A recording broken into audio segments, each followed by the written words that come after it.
Bismillahirrahmanirrahim. Assalamualaikum warahmatullahi wabarakatuh.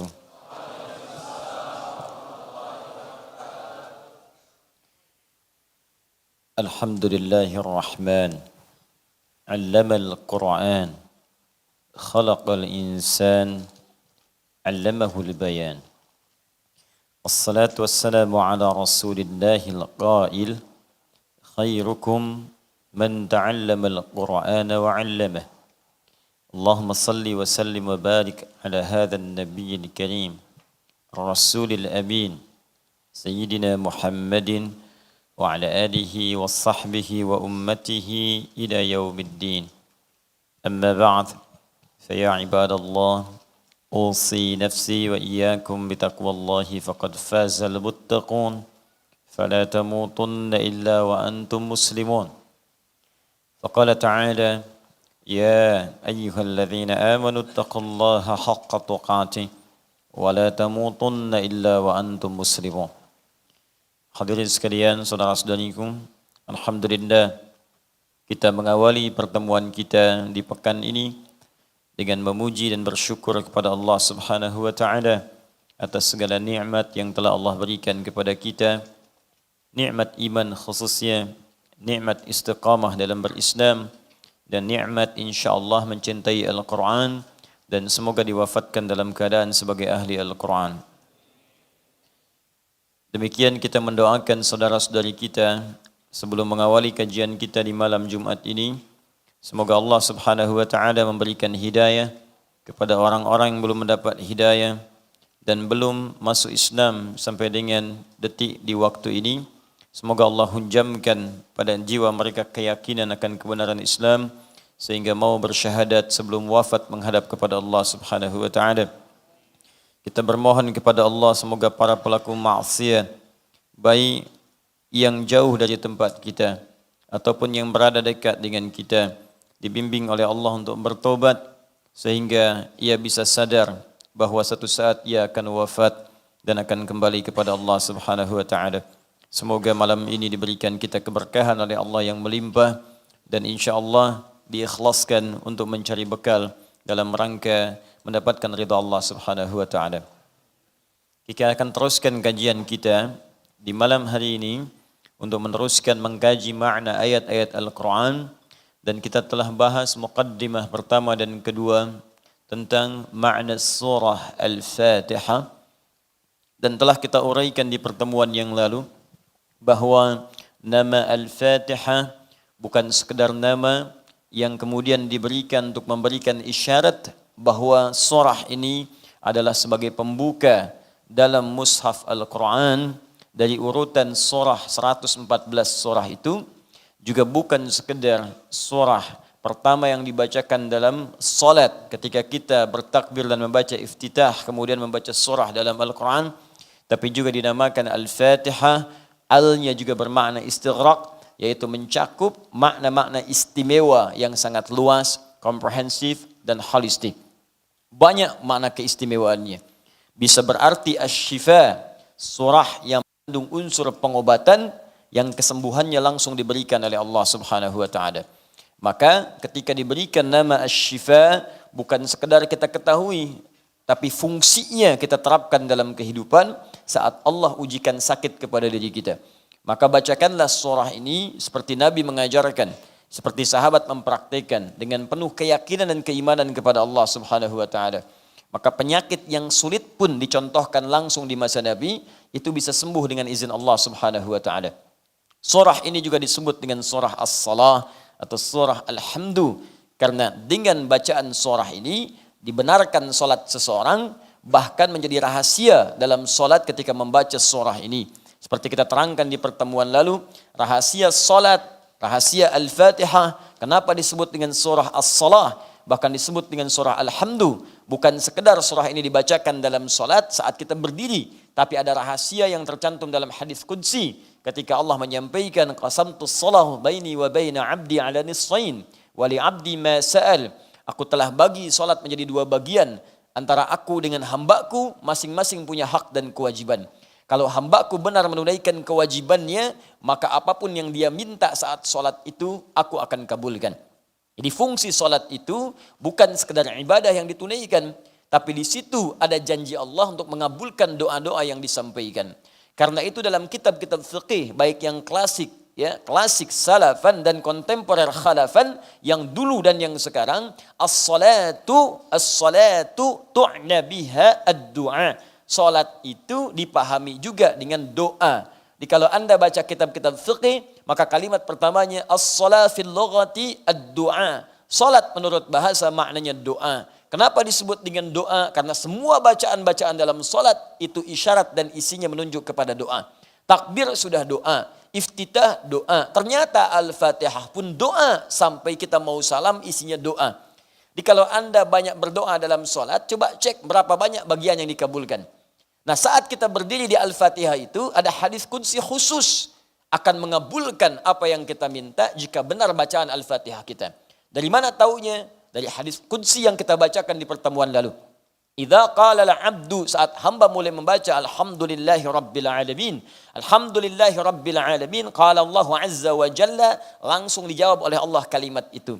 Jadi jangan sampai kita memiliki gambaran saat membaca Al-Fatihah dalam salat itu hanya bacaan biasa, langsung dijawab oleh Allah.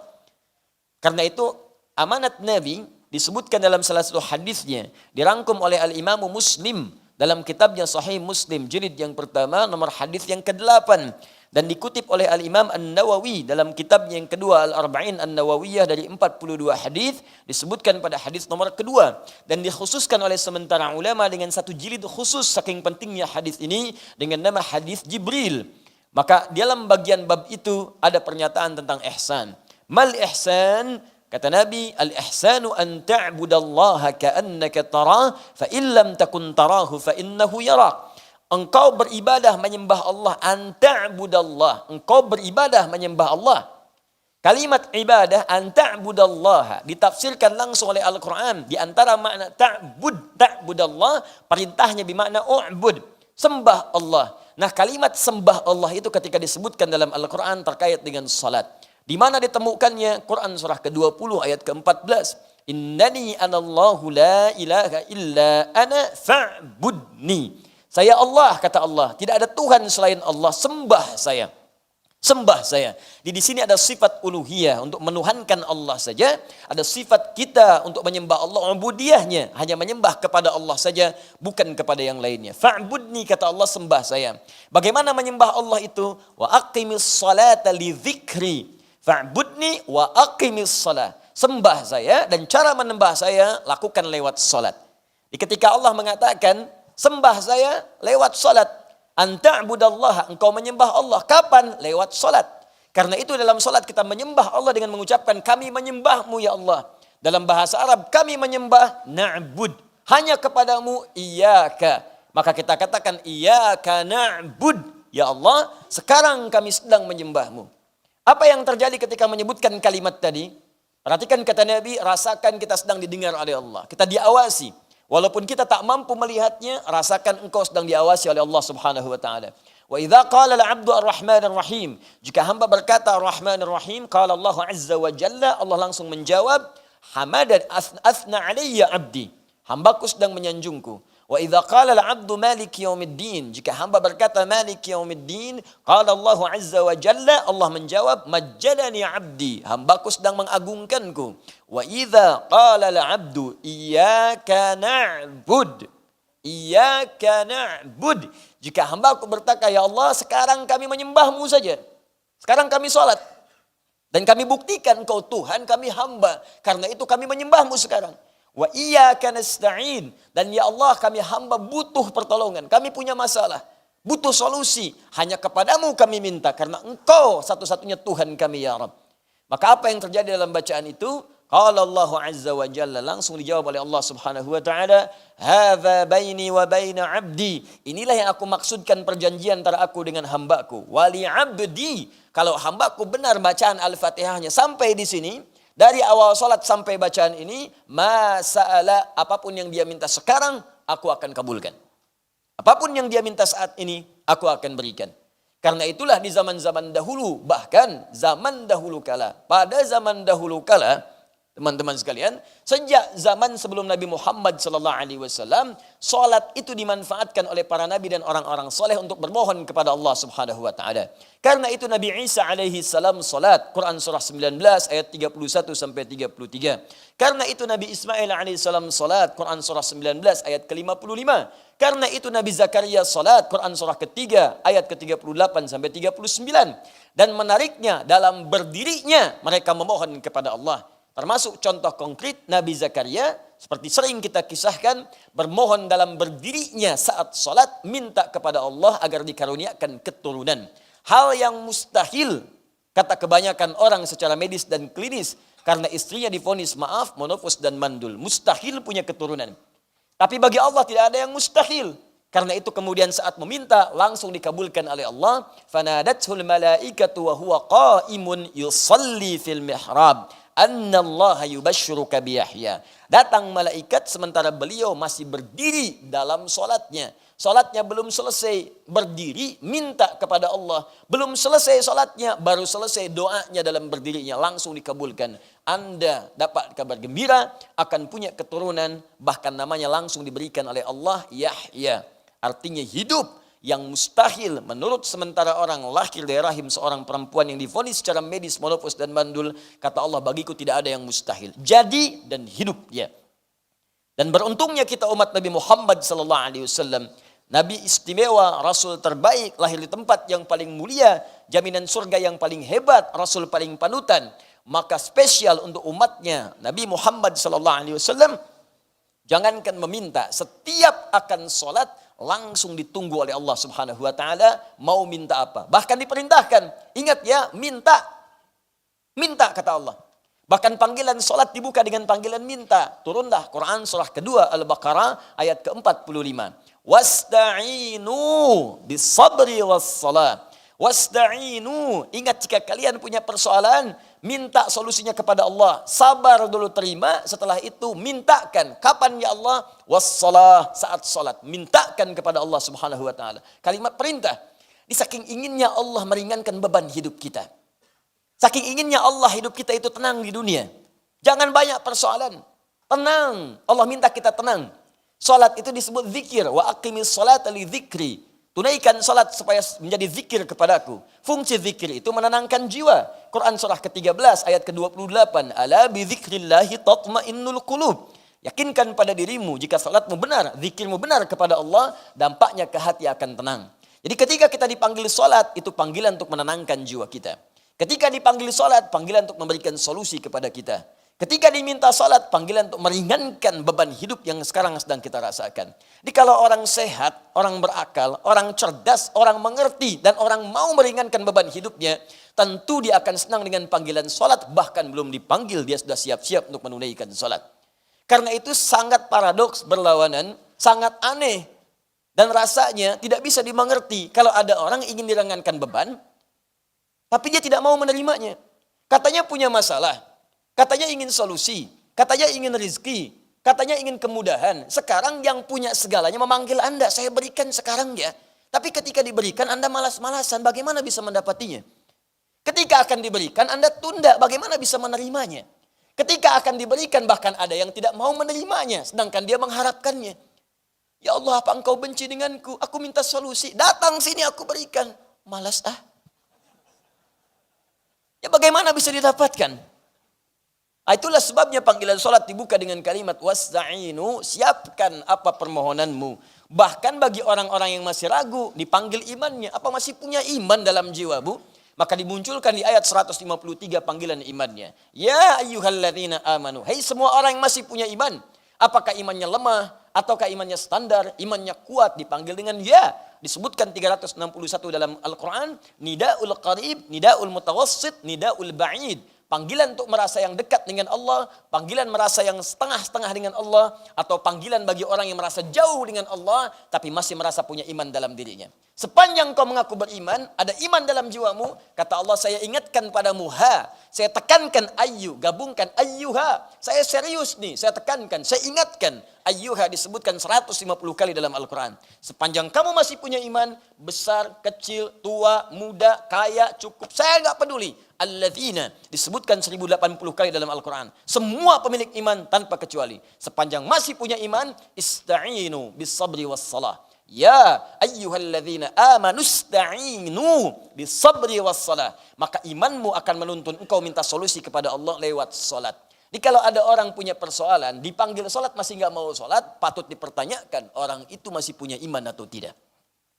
Karena itu bertakwalah kepada Allah Subhanahu wa taala ketika mendengar panggilan azan yang harus kita hadirkan dalam benak kita bukan beban. Kalau beban itu capek. Allahu akbar, Allahu akbar. Yang teringat fitness, beban barbel. Ya berat gitu kan. Tapi kalau kita bayangkan solusi, Masya Allah. Allahu akbar, Allahu akbar. Gajian. Allahu akbar, Allahu akbar. Lamaran diterima. Allahu akbar, Allahu akbar. Tender menang. Allahu akbar, Allahu akbar. Besok akad. Masya Allah. Malam lamaran, subuh akad. Kalau semuanya begitu enak. Dan semua hal yang disebutkan tadi namanya falah. Falah, kemenangan, kedamaian, kebahagiaan, ketentraman, kejayaan, falah. Hayya 'alas shalah. Kenapa salat? Hayya 'alal falah. Ayo dapat. Jadi kalau yang kebayang semua itu demikian, itu enak. Di salat itu bukan beban. Nikmat gitu. Jadi baru mendengar suara itu langsung bangun. Ya Allah, solusi ini datang. Ya Allah, ini yang aku butuhkan. Ya Allah, aku tunggu-tunggu dari subuh tadi. Sekarang rupanya tiba. Ya Allah, aku tunggu-tunggu dari malam tadi ya Allah. Tapi kenapa aku gak dengar azan ya Allah? Ketiduran rupanya. Nah, jadi kalau sudah seperti itu, orang-orang beriman itu akan menghafalkan waktu sholat. Hafal dia waktu sholat supaya merencanakan besok mau minta apa, nanti mau minta apa. Hafal. Makanya ciri orang beriman ketika disebutkan di Quran surah keempat An-Nisa ayat 103. Itu bukan sekedar dia senang sholat dan pasca sholat dia mengingat Allah. Tapi dia juga mengetahui waktu-waktu sholat. فَإِذَا قَضَيْتُمُ الصَّلَاةَ فَاذْكُرُوا اللَّهَ.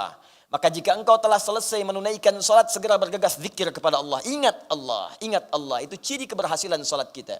Qiyaman wa qu'udan wa ala junubikum. Baik anda dalam keadaan berdiri, sedang buru-buru, jangan menghilangkan zikir. Assalamualaikum warahmatullah. Assalamualaikum warahmatullah. Buru-buru, taksinya sudah menunggu. Sambil keluar, astaghfirullah, astaghfirullah, astaghfirullah. Allahumma antas salam, wa minkas salam, tabarakta ya dzal jalali wal ikram. Mau kemana Pak? La ilaha illallah, lahu la syarika lah. Lahul mulk, alhamdulillah, wa ala kulli syai'in qadir. Masuk. Kuningan Pak. Jalan. Enak gitu. Ada kesempatan duduk, tunggu. Sampai syuruk, tunaikan salat. Tak ada kesempatan sulit di rumah sakit, tidak ada masalah. Rumah sehat, tidak ada persoalan. Sambil berbaring, zikir, zikir, zikir. Wa ala junubikum. فَإِذَا طُمَأْنَنْتُمْ فَأَقِيمُوا الصَّلَاةَ. Hati tenang, suasana nyaman, tunaikan salat dengan enak. Inna salata kanat 'alal mu'minina kitaban mawquta. Sungguh salat itu bagi orang-orang yang punya iman. Waktunya jelas ditentukan. Demikian terjemahan di mushaf. Tapi kalau Anda baca dengan ilmunya balaghah, maka kalimatnya akan berubah. Sungguh orang yang punya iman itu akan tahu baginya jelas waktu salat. Kalimat singkatnya, orang beriman itu akan kenal, tahu, hafal waktu salat. Jadi kalau Anda tahu, misalnya dalam kehidupan dunia saja, besok mau gajian, siap-siap Anda. Besok di kantor gajian jam 7, telat 5 menit, gagal, tunggu besok hari lagi. Pertanyaan saya, kalau ada ketentuan demikian, gajian jam 7, telat 5 menit, tunggu besok lagi. Datang jam berapa ke kantor? Jam 6, jam 5 sebelum subuh berangkat, booking. Sama satpamnya, kalau belum saya datang jangan buka. Ya. Udah minta duluan. Jadi sekarang Allah panggil kita. Kalau kita paham itu semua kemuliaan untuk kita, kita booking dari sekarang. Ya Allah, insya Allah saya akan datang. Ya Allah, berikan kesempatan untuk bangun. Dan rahasia terbesarnya ketika kita menunaikan salat, maka di situ kemudian ada jawaban-jawaban. Di antaranya kemuliaan Al-Fatihah. Hanya persoalannya, apakah semua yang membaca Al-Fatihah, khususnya dalam salat, umumnya dalam bacaan-bacaan untuk menerapkan fungsi Al-Fatihah sebagai asy-syifa misalnya obat, ya kan? Sebagai fungsi-fungsi lain yang telah kita sebutkan dahulu, Al-Kafiyah, Asy-Syafiyah, as-salah, alhamdu, asasul Quran, ummul kitab. Apakah semua yang baca Al-Fatihah akan mendapatkan keistimewaan ini? Ini pertanyaan besarnya. Karena tidak sedikit orang yang membacakan itu, bahkan berdoa dalam salatnya, dia tidak mendapati apa yang telah dijanjikan. Apakah Allah di sini belum mengabulkan doanya? Atau persoalannya dia sendiri yang kemudian tidak tepat memahami dalam bacaan Al-Fatihahnya. Karena itulah kita akan jawab itu dalam kajian saat ini untuk bisa mendalami rahmatullah apa yang kita bisa dapati, dan nanti cara kita mengamalkan Al-Fatihah itu sesuai dengan apa yang kita dapatkan dari informasi Nabi sallallahu alaihi wasallam yang diteruskan lewat para ulama-ulama kita. Maka siapkan hati kita mulai dengan bagian yang pertama, Bismillahirrahmanirrahim.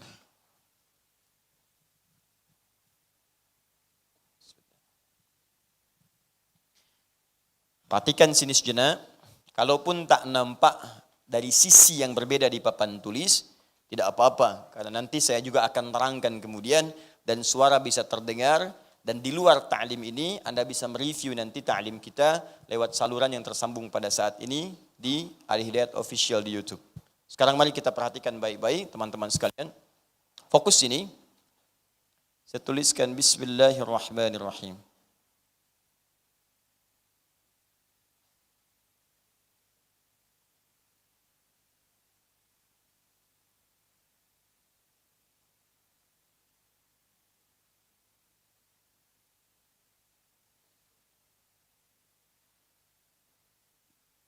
Baik, perhatikan sini pelan-pelan. Saya ingin tegaskan satu hal yang sangat penting. Kalimat Al-Fatihah, sekali lagi, al-nya, ingat di pertemuan lalu, bisa ma'rifah, ta'rif, bisa istighraq.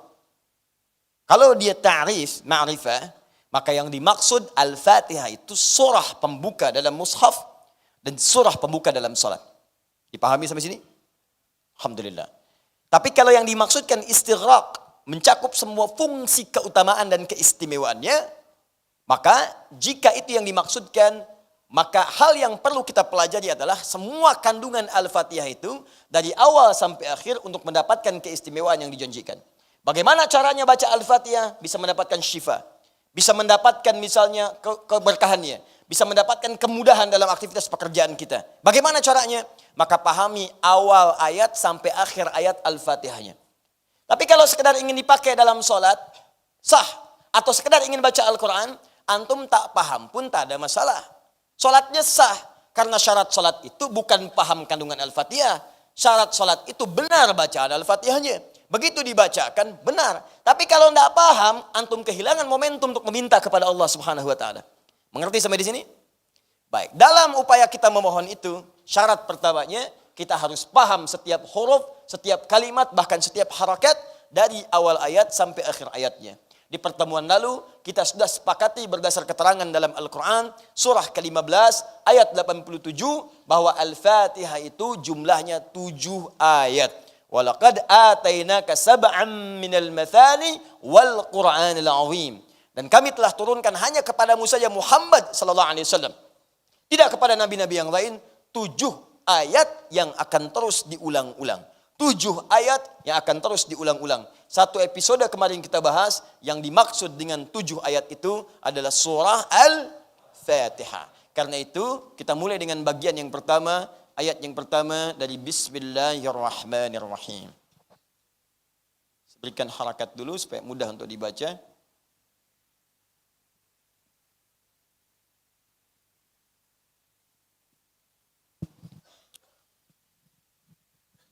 Kita akan belajar bacaan bismillah ini dengan 3 klasifikasi. 3 pembahasan. Pembahasan pertama terkait dengan makna. Apa maknanya bismillahirrahmanirrahim? Dan saya mohon nanti bersabar belajarnya karena saya tidak akan terjemahkan. Yang akan saya sampaikan penggalian makna dari para ulama dari mulai makna bahasanya. Kenapa menggunakan ba di situ? Ba-nya apa? Ya, apa fungsi ba di sini? Apa maksud kalimat ismun? Apa maksud kalimat Allah? Apa maksud kalimat Ar-Rahman? Apa maksud kalimat Ar-Rahim? Sampai semuanya kita paham, baru kita akan mengerti bagian kedua tentang hikmah penggunaan kalimat Bismillahirrahmanirrahim ini. Jadi kalau sudah paham artinya, bagaimana cara menggunakannya dalam kehidupan kita. Kalau sudah mengerti ini, baru kita masuk kepada aspek fikihnya. Apakah ada kajian fikih di dalamnya? Kalau dipakai dalam sholat, apakah dibaca enggak kalimat Bismillahirrahmanirrahim? Kalau di luar sholat, bagaimana cara baca kalimat ini? Apakah dalam sholat dijaharkan Bismillahirrahmanirrahim ataukah silencer? Atau tidak dibaca sama sekali? Atau dibaca misalnya yang pertama, selanjutnya tidak? Kalau di luar salat bagaimana bacaannya? Apakah harus lengkap? Mau makan, minum, Bismillahirrahmanirrahim. Atau boleh disingkat, Bismillah misalnya. Seperti apa gambarannya? Itu aspek fikihnya. Ya, sepakat sampai di sini? Sepakat, tidak sepakat, tetap saya bahas 3 itu. Ya, saya mulai memperkenalkan dulu pembuka dari kitab ini, Tafsir Al-Quranil Azim, li al-Imam Ibnu Katsir rahimahullah. Nanti kalau terkait dengan aspek hukum, saya bawakan kitab yang lain. Saya ambil contoh misalnya kitabnya Syekh Ali As-Sabuni, ya, Syekh Ali As-Sabuni, Tafsir Ayatul Ahkam, Tafsir Rawa'i'ul Bayan fi Tafsir Ayatul Ahkam. Terperinci semua di situ. Ayatnya apa dalilnya, apa pendapat ulamanya, setiap pendapat apa dalilnya, lalu disandingkan semua pendapat itu, dikomparasikan, bandingkan, dan terakhir apa kesimpulan dari perbandingan itu.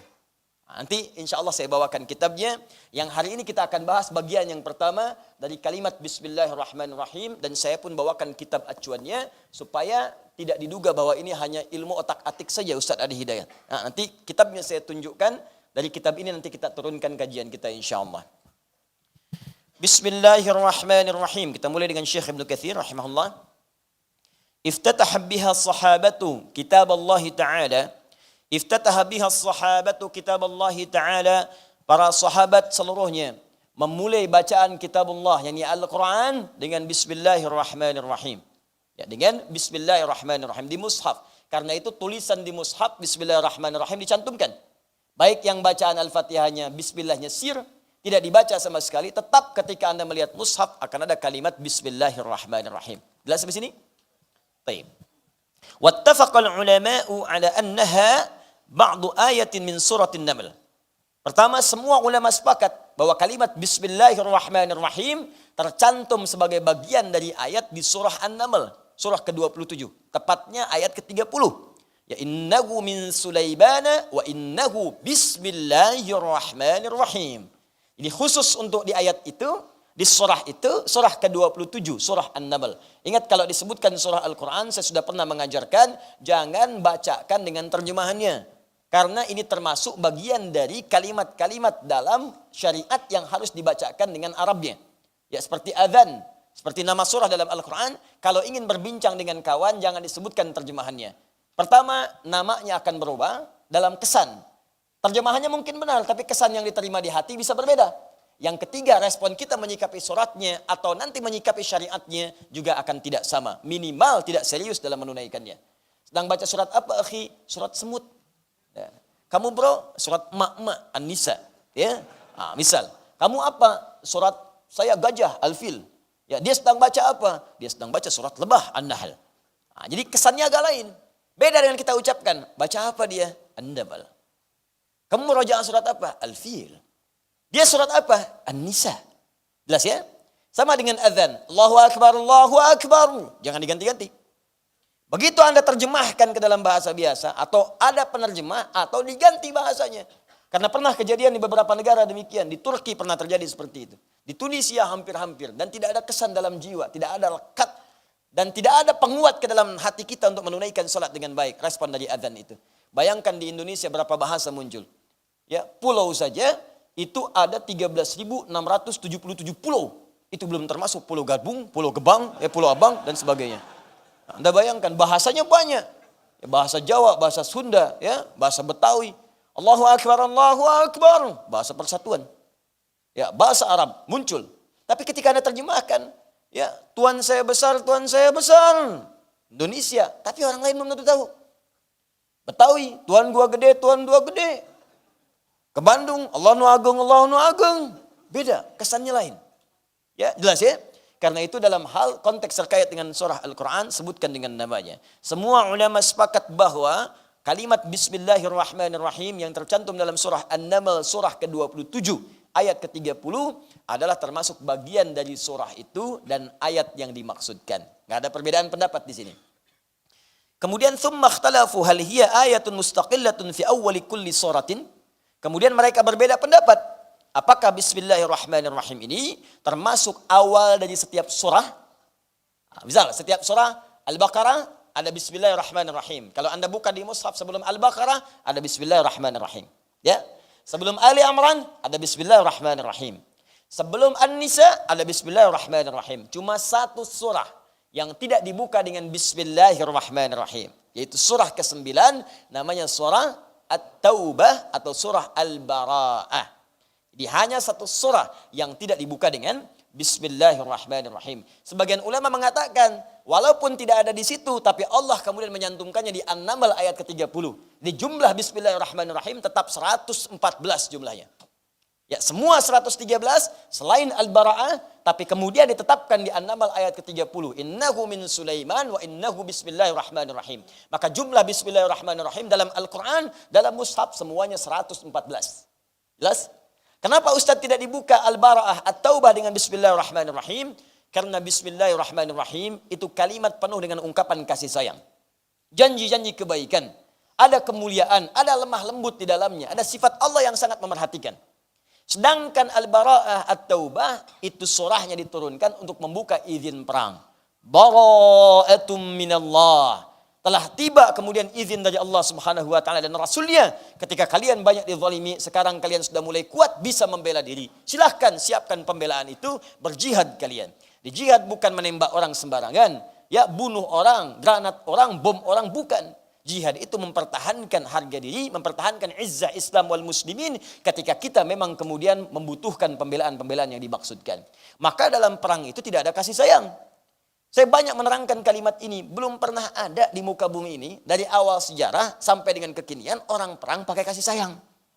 Silahkan cek, tanyakan pada tentara-tentara manapun, pada pasukan-pasukan paling hebat dimanapun. Pernahkah ada sejarah dituliskan perang menggunakan kasih sayang?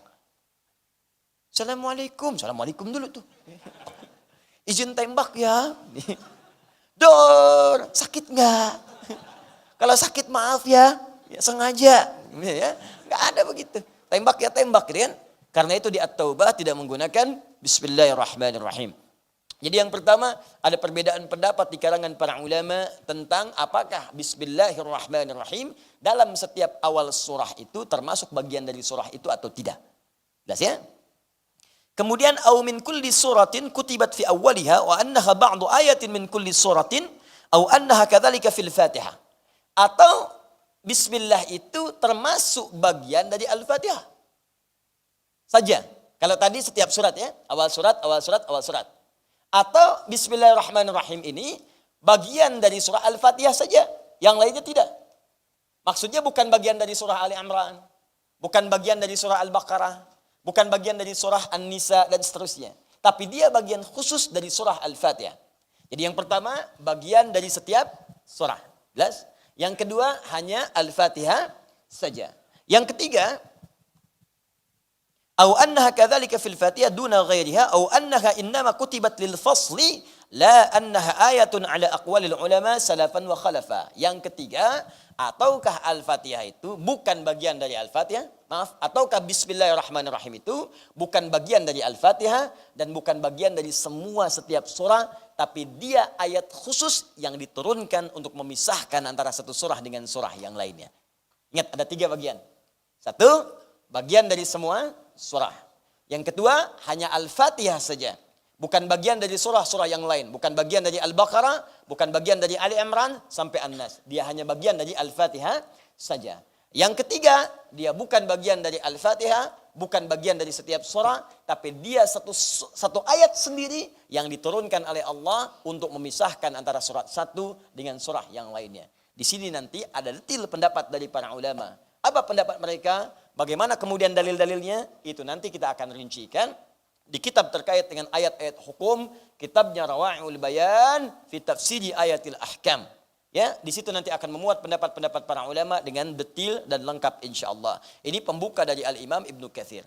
Nah, sekarang yang kita bahas karena bagian fikih bagian yang ketiga, kita masuk pada bagian yang pertama, tentang makna Bismillahirrahmanirrahim dulu, terlepas dari perbedaan pendapat dari para ulama tentang kedudukan dan bacaan-bacaannya. Namun mereka sepakat bahwa kalimat Bismillahirrahmanirrahim adalah kalimat pembuka dalam mushaf dan termasuk tertuliskan dalam surah Al-Fatihah. Sepanjang ada dalam kalimat surah Al-Fatihah, maka kita bahas setiap hurufnya dari awal sampai akhirnya, termasuk yang dituliskan oleh Imam Ibnu Katsir rahimahullah. Paham sampai di sini? Baik. Maka bagian yang pertama, Bismillahirrahmanirrahim. Apa yang dimaksud dengan huruf ba di sini? Satu. Saya mohon izin tadi menyampaikan dengan cepat. Sekarang saya akan lambatkan. Di sini kita akan masuk bagian inti-inti bahasan kita. Saya coba turunkan dulu setiap kalimat-kalimat atau hurufnya, sehingga kita akan paham dari setiap satu ayat itu ada berapa persoalan dan bagian yang akan kita bahas. Satu huruf ba. Kedua, kata ismun dari Bismillahirrahmanirrahim. Ini bagian keduanya. Ada kata ismun begini.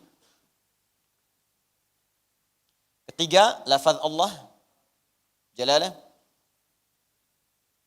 Keempat, kalimat Ar-Rahman. Dan kalimat Ar-Rahim. Jadi ada berapa bagian? 5. Satu huruf ba. Yang kedua kata ismun, bismi, ya. Yang ketiga kalimat jalalah, lafz jalalah Allah. Yang keempat Ar-Rahman, dan yang kelima Ar-Rahim. Kita masuk bagian yang pertama, mengenal makna huruf ba dalam kalimat Bismillahirrahmanirrahim. Apakah sekedar disebutkan cukup diterjemahkan dengan menyebut nama Allah yang Maha Pengasih, lagi Maha Penyayang, ataukah ada makna lain yang sangat luas dan dalam di balik huruf ini? Patokan kita kitabnya. Jadi saya setiap akan menerangkan kaidah, saya bawa kitab supaya Anda paham bahwa apa yang akan kita bahas punya argumentasi dan pertanggungjawaban yang jelas secara ilmiah. Ini kitabnya. Ya. Mughnil Labib an Kutubil A'arib. Ya, nanti sampulnya beda-beda nanti ya. Ada yang warna hijau, ada yang coklat, ada. Ini asalnya sampulnya warna coklat. Saya bawa ke Indonesia, saya simpan. Ternyata ada rayap. Ya, Masya Allah, rayap pun senang ke kitab. Anda bayangkan, masa antum yang bukan rayap nggak senang kitab? Ya, jadi Masya Allah saya lihat, wah kena rayap, rayap senang kitab. Dia makan tuh kitabnya dengan kertas-kertasnya. Ya. Masa antum kemudian yang diberikan risalah untuk menyembah Allah dalam keadaan yang sempurna tidak senang dengan isi kitab. Ya, Mughnil Labib an Kutubil A'arib karya Ibnu Hisham Al-Ansari. Di kitab ini keistimewaannya akan diterangkan semua makna huruf dari alif sampai ya. Apa makna alif? Ada berapa makna?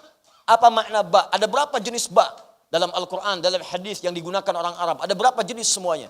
Dan nanti ketika menemukan itu, Anda akan paham ketika menerjemahkan Al-Quran. Begitu baca Quran, oh ba ini maksudnya ini. Oh ba yang ini maksudnya ini.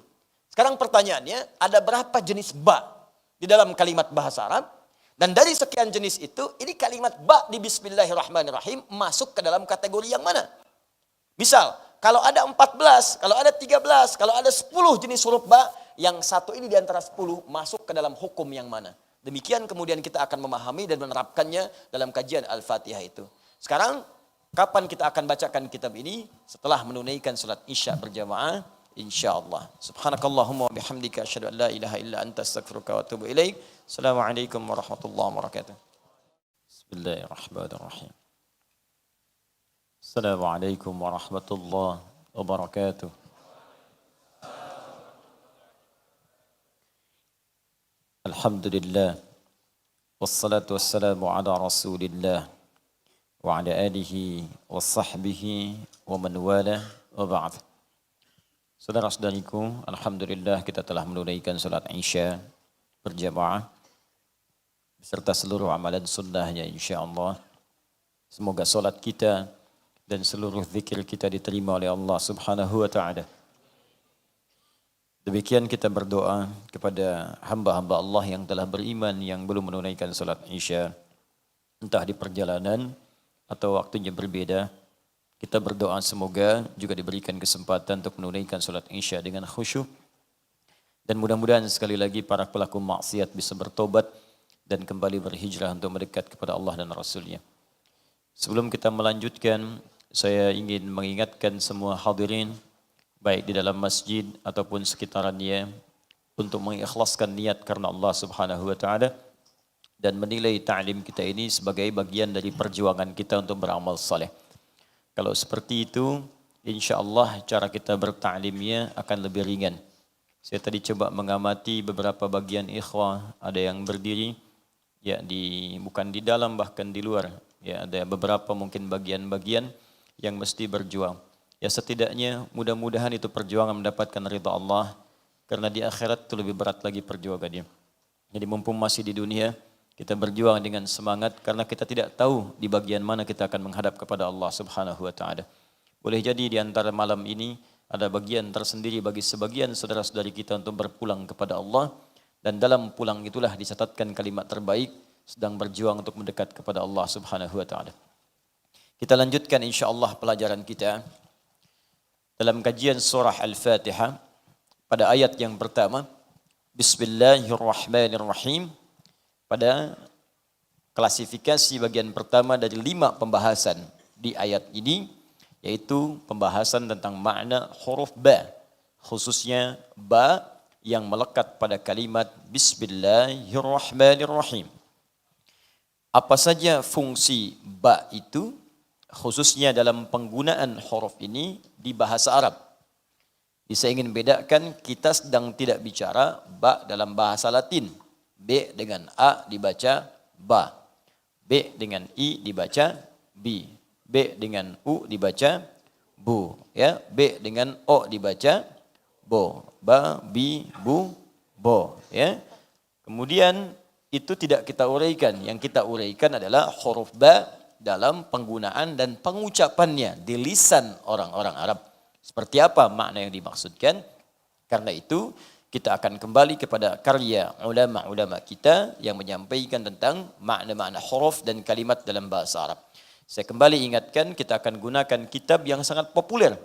Jadi kajian-kajian para tulabul ilmi, penuntut ilmu dari masa dulu hingga masa kini, yaitu kitab Bughnil Labib an Kutubil A'arib karya Ibnu Hisham Al-Ansari. Ini ulama besar, banyak kitabnya. Dan kitabnya juga banyak diburu. Dan Masya Allah, kitab-kitabnya juga sangat bervariasi di bidang-bidang yang berbeda-beda, tidak hanya di satu ragam ilmu saja. Ini kita akan masuk langsung pada pembahasan huruf ba. Ya, kalau saya bahas dari huruf alif, itu menghabiskan 167 halaman tersendiri. Baru huruf alif 167 halaman. Ya. Nah, sekarang kita masuk huruf ba. Ya, jadi langsung ke huruf ba supaya kita bisa mendapatkan banyak faidah atau manfaat di pembahasan kita. Bismillahirrahmanirrahim. Ada yang mau bacakan? Silahkan. Ini masih asli insyaallah, enggak saya apa-apakan, masih bahasa Arab, ya. Ya. Dan tanpa harokat, ya, tanpa harokat. Jadi asli ini insyaallah, ya. Harful ba, huruf ba. Ya, harful ba, huruf ba. Saya terangkan sebentar. Tulisannya, teman-teman sekalian, ini seperti ini, ba. Tapi kalau kita ingin munculkan aslinya, begini kemudian diucapkannya, al-ba, huruf ba. Ada hamzahnya. Ya, harful ba, huruf ba. Ingat, dibaca dengan ditulis itu beda. Dituliskan begini, satu saja. Seperti ini. Tapi dibacanya begini. Ba. Tulisannya begini. Kenapa penting saya terangkan ini? Kita akan kembali kepada faidah membaca ayat Al-Quran. Setiap huruf dalam ayat Al-Quran itu tidak diberikan pahala berdasarkan tulisannya. Ingat, tapi bacaannya. Bukan tulisan, tapi bacaan. Kembali ke hadis Nabi, di hadis riwayat At-Tirmidzi. Nama aslinya Muhammad bin Isa At-Tirmidzi. Ya, nomor hadis 2910. Man qara'a harfan min kitabillah. Siapa yang bisa membaca, siapa yang bisa membaca satu huruf saja dari kitab Allah, bukan menulis, membacakannya. Ya, falahu 10 hasanat, maka setiap huruf yang dibacakan itu dia mendapatkan 10 nilainya, 10 kebaikan. Walam aqul alif lam mim harfun. Saya tidak katakan alif lam mim kata Nabi satu huruf. Walakin alifun harfun, lamun harfun, mimun harfun. Walikulli harfin asyru hasanat. Tapi alifnya satu huruf, lamnya satu huruf, mim satu huruf. Setiap hurufnya 10 kebaikan. Kalau Anda lihat tulisan, Anda akan menyimpulkan bahwa alif, lam, mim itu adalah 3 huruf. Kalau lihat tulisan, simbol. Alif, lam, kemudian mim. Hitung. 1, 2, 3. Berapa huruf? 3 huruf. Kemudian Anda akan kalikan. Setiap hurufnya berapa? 10. 3 kali 10 berapa?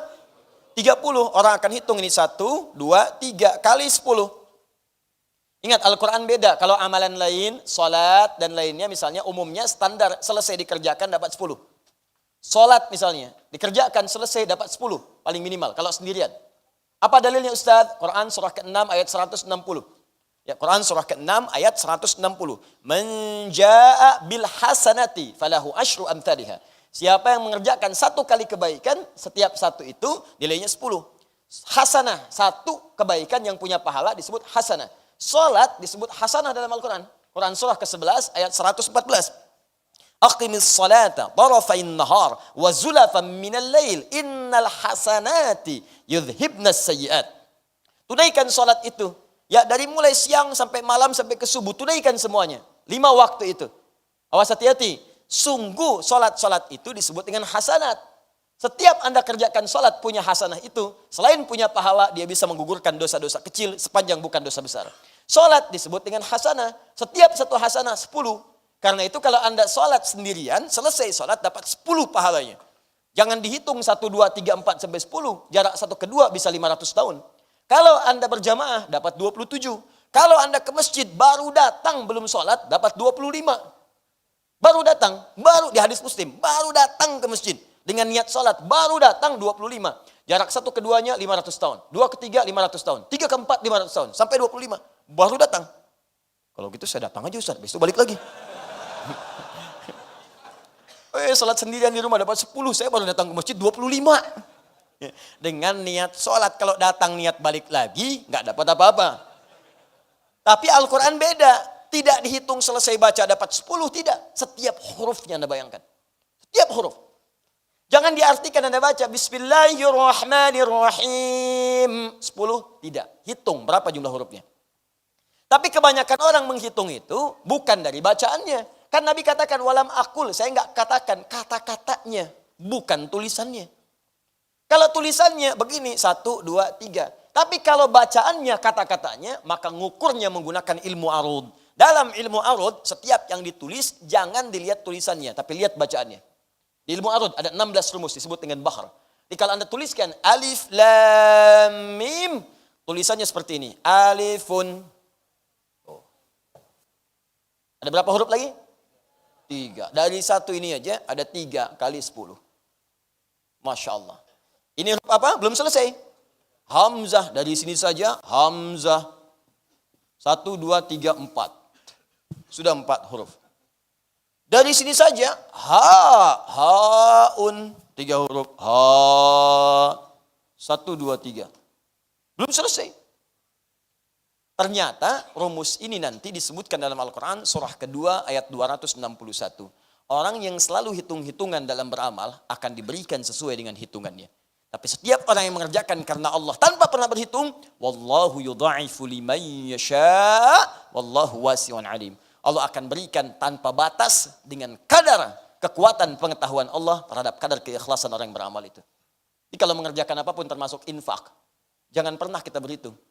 Disebutkan di ayat sekali infak 700. Mathalul ladzina yunfiquna amwalahum fi sabilillah kamathali habbah ambatat sab'a sanabil fi kulli sumbulatin mi'atu habbah. Ingat, sekarang sering dipotong sampai sini ayatnya. Setiap orang infak, setiap satu yang dia keluarkan sama dengan satu menanam biji satu. Ya, menanam satu benih.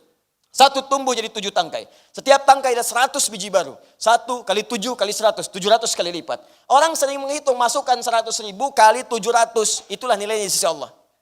Ayatnya belum selesai.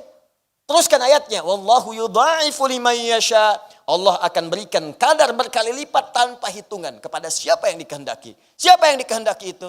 Orang yang tidak pernah berhitung dalam amalannya. Kalau Anda masukkan 100.000, tapi Anda hitung 100.000. Nolnya 5. Lumayan, di sisi Allah 700 kali lipat. Dihitung Anda. 70 juta. Masya Allah. Bikin status, alhamdulillah hari ini sudah punya tabungan akhirat 70 juta.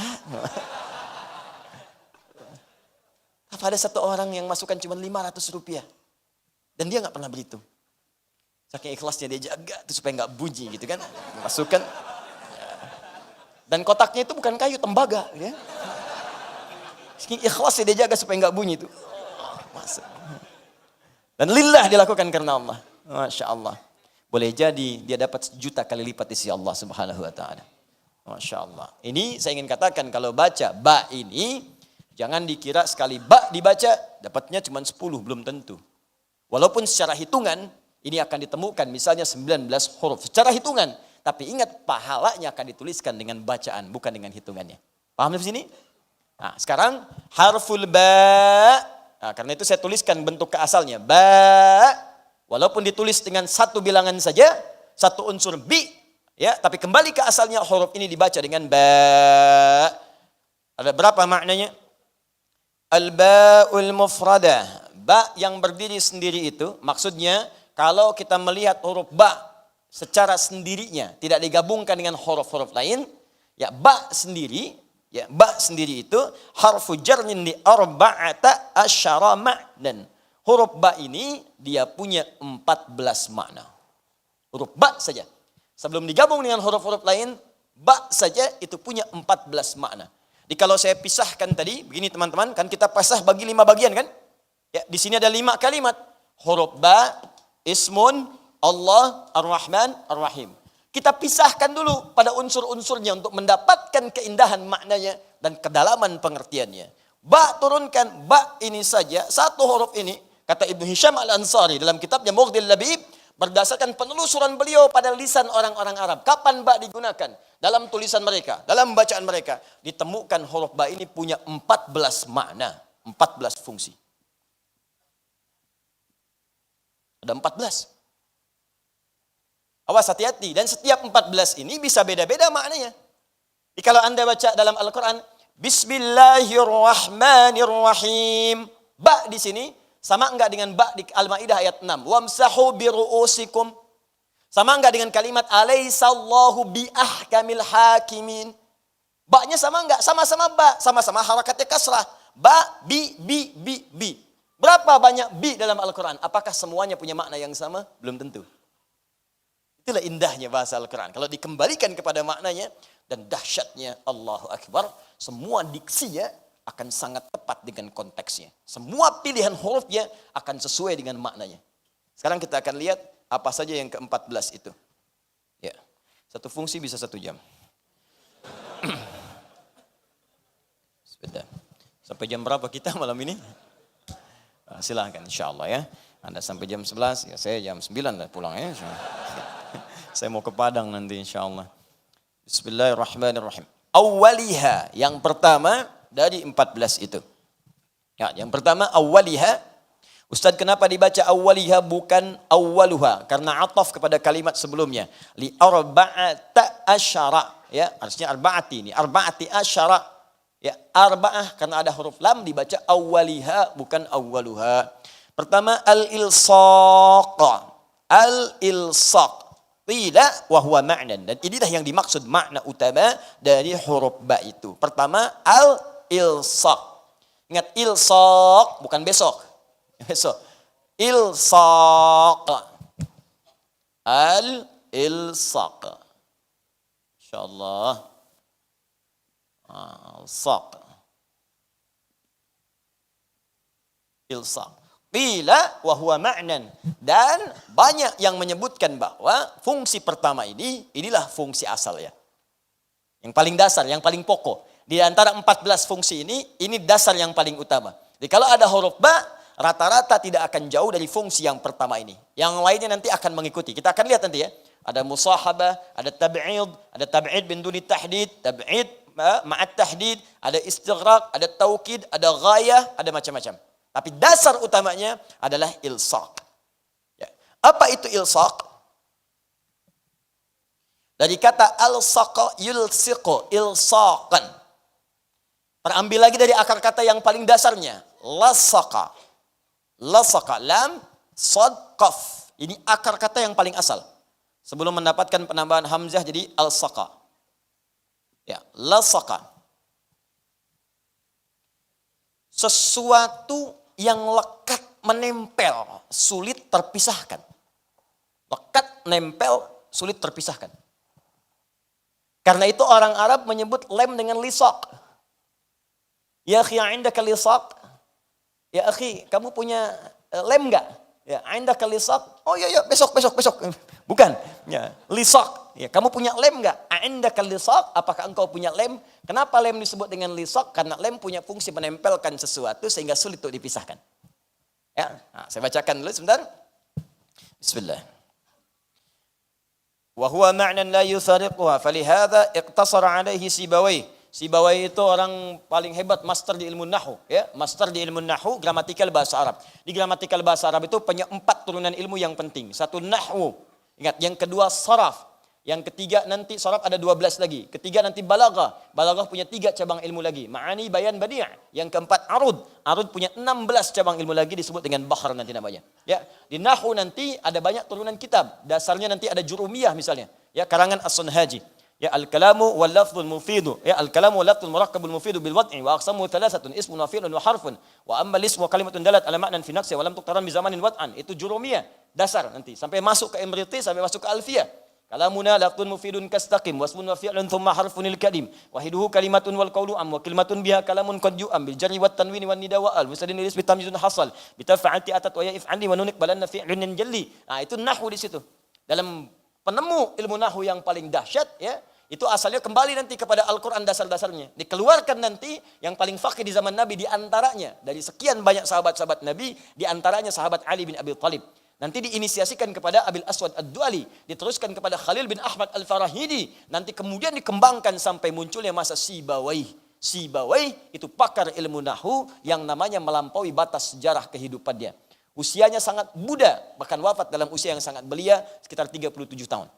Itu pakar bahasa Arab. Dan asalnya menjadi pakar karena ketidakmampuannya mengucapkan bahasa Arab dengan benar. Ini bukan orang Arab. Bukan orang Arab, orang Parsi.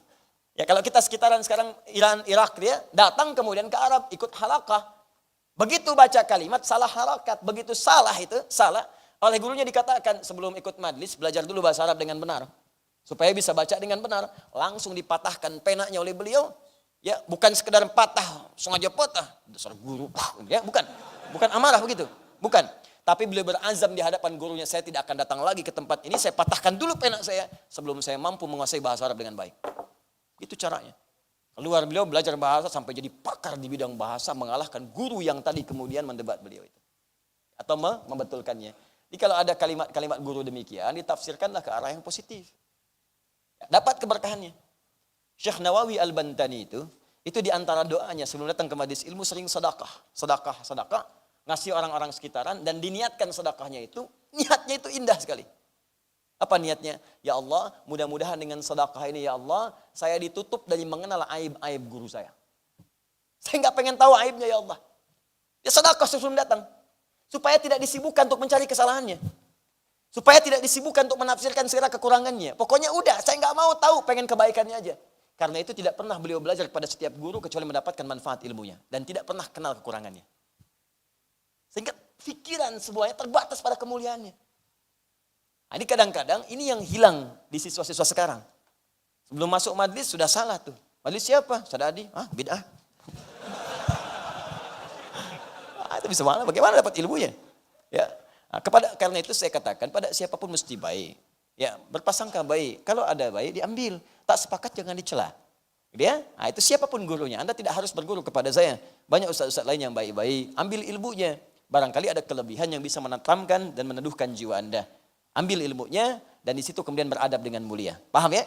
Saya tidak mengajarkan Anda untuk mencela orang lain. Ya, baik. Kita kembalikan. Tadi seperti itulah Sibawayh. Al-Imam An-Nawawi, demikian akhlak para ulama kita. Maka saya kembalikan ke sini, Sibawayh juga berpandangan, setiap pandangan Sibawayh akan diamini oleh semua pakar bahasa setelahnya. Jarang ada yang mendebat. Ya, baik, saya kembalikan. Thumma al-ilsaq haqiqiyun. Ya. Kemudian yang dimaksud dengan ilsaq itu lengket, nempel. Bisa berarti sifatnya nyata, langsung. Hakiki itu langsung.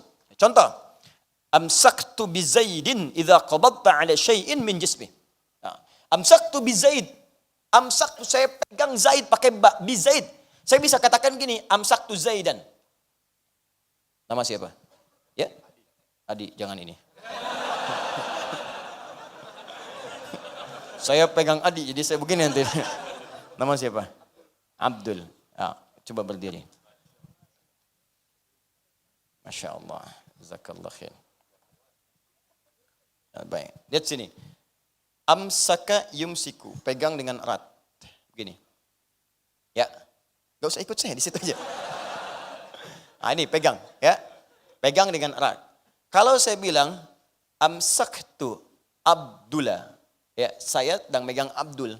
Artinya apa? Pegang biasa aja. Erat mungkin lepas. Tapi kalau saya katakan amsaktu bi Abdul, saya pegang sampai nempel dengan saya. Jangan pergi kemana-mana. Nempel. Ya.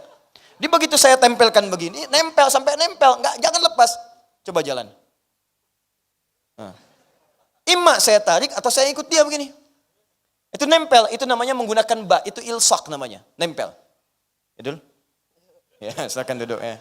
Jazakallah khair. Semoga Allah berikan pahala pada antum.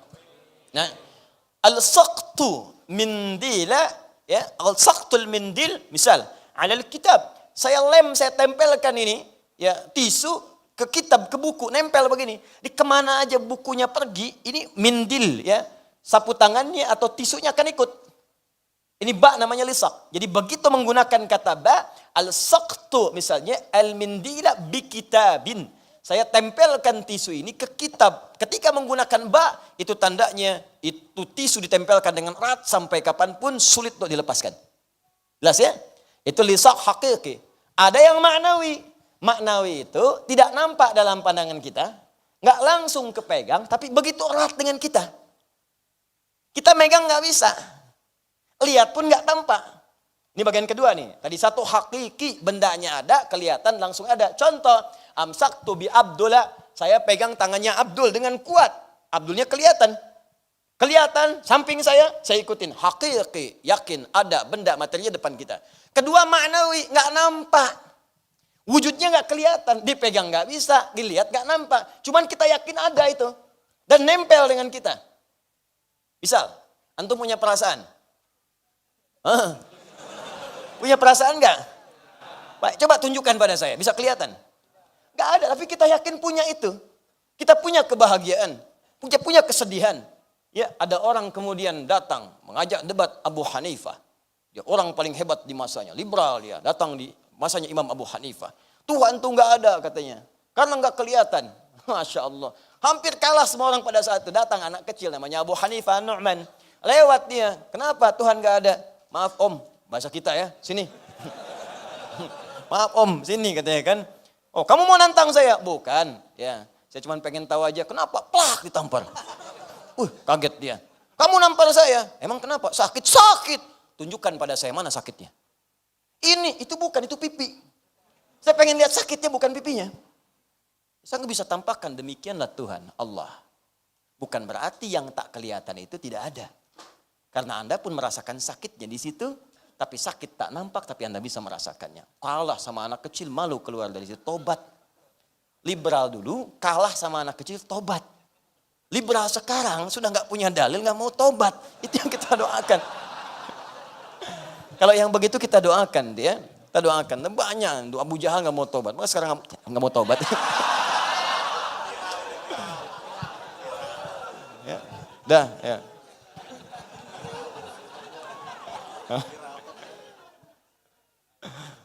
Belakang bawa ibu-ibu, siapa sih?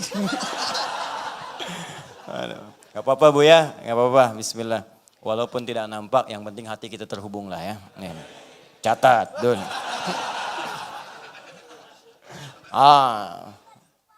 Jadi yang pertama hakiki, kedua kalau tak nampak tapi dapat disebut dengan maknawi. Nah disinilah saya ingin terapkan Bismillahirrahmanirrahim. Ba-nya disambungkan dengan Allah. Bismillah, ba-nya dihubungkan dengan Allah. Bagaimana kita menerapkan hukum yang pertama ini? jika dihukumi dengan kalimat ilsaq sebagai dasar pokok makna dari huruf ba itu. Maka perhatikan baik-baik. Walaupun Allah tak nampak dalam pandangan kita saat ini. Walaupun kita tidak bisa melihatnya saat ini. Tapi yakinlah Allah itu ada dekat kita. Bahkan mengawasi lebih lekat dibandingkan dengan lem yang kita tempelkan di jari kita. Maka muncullah kemudian firman Allah. Misalnya di Quran surah kedua Al-Baqarah ayat 186. Paling kiri sebelah bawah. Wa idza sa'alaka ibadi anni fa inni qarib.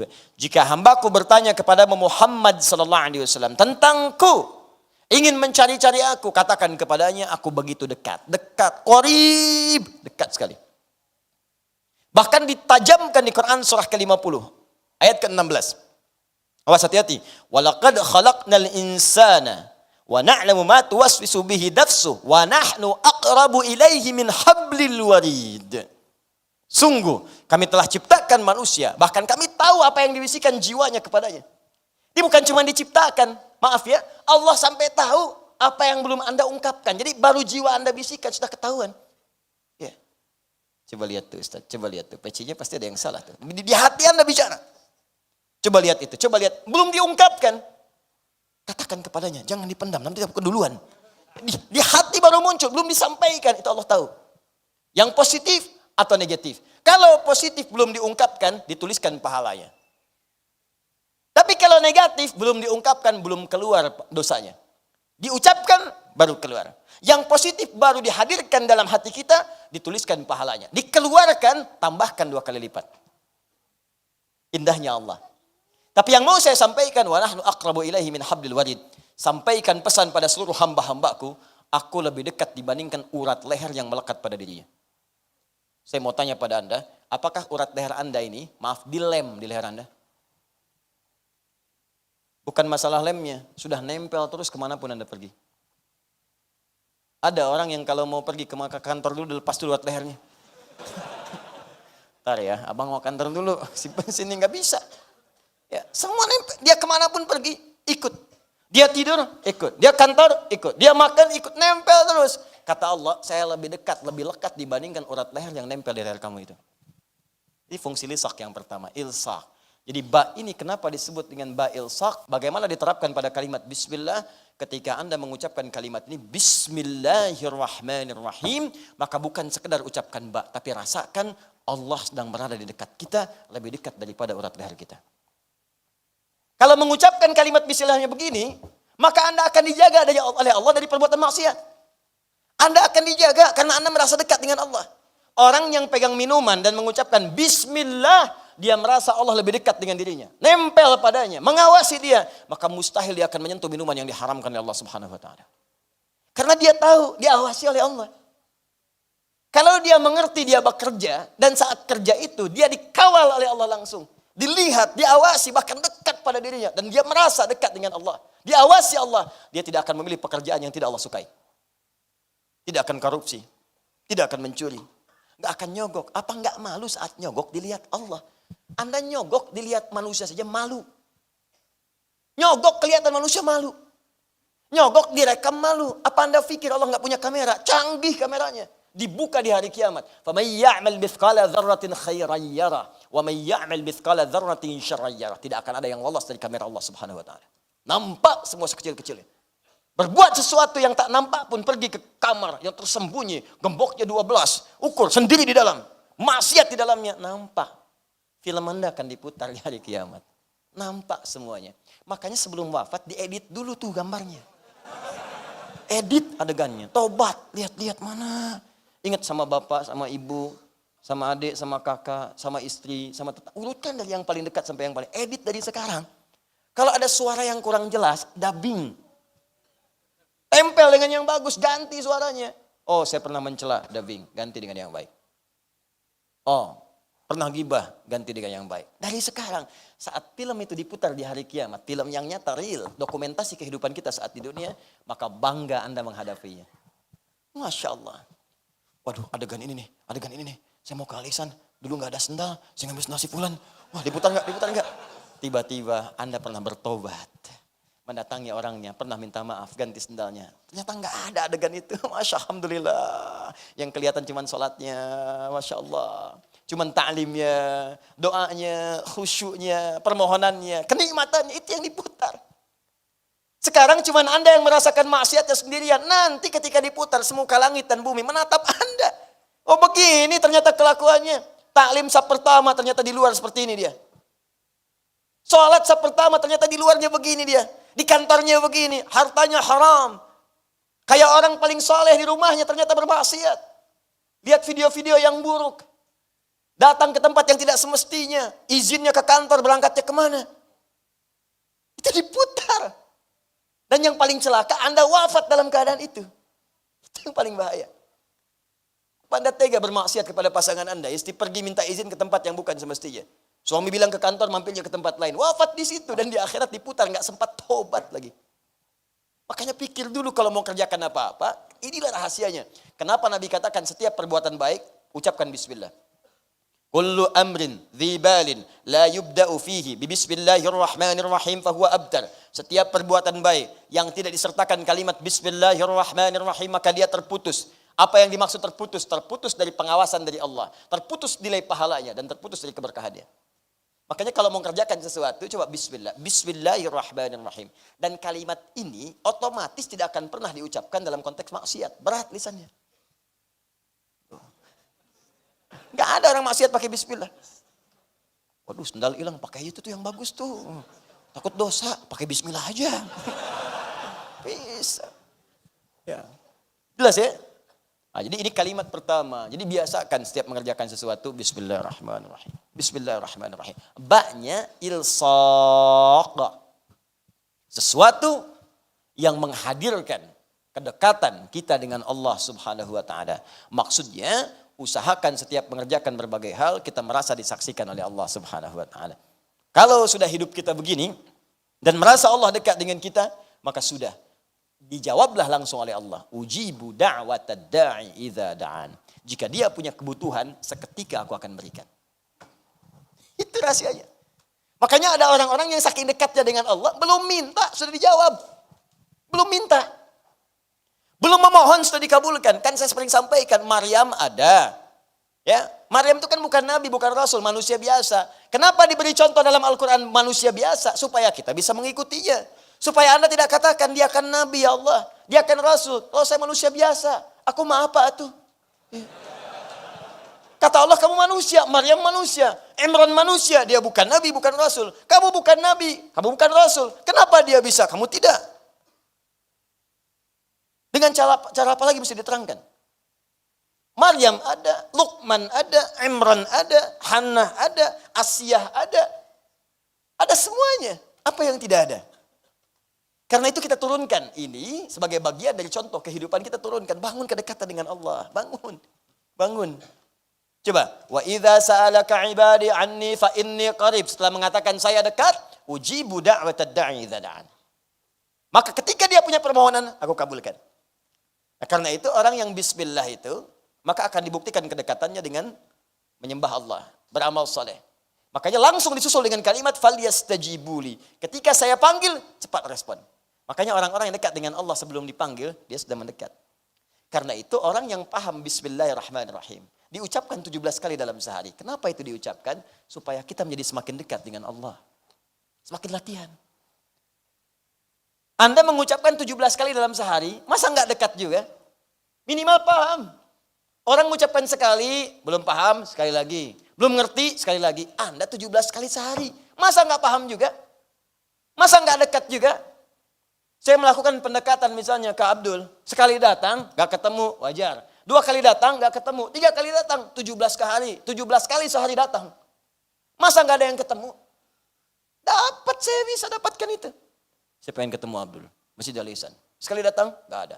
2 kali datang, gak ada. 17 kali sehari. Tengok lagi, tengok lagi, tengok lagi. Ada. Sekarang gak dapat, besoknya dapat. Sekarang gak dapat, besoknya dapat. Anda baca bismillahirrahmanirrahim seumur hidup berapa kali? Masa belum dekat juga dengan Allah?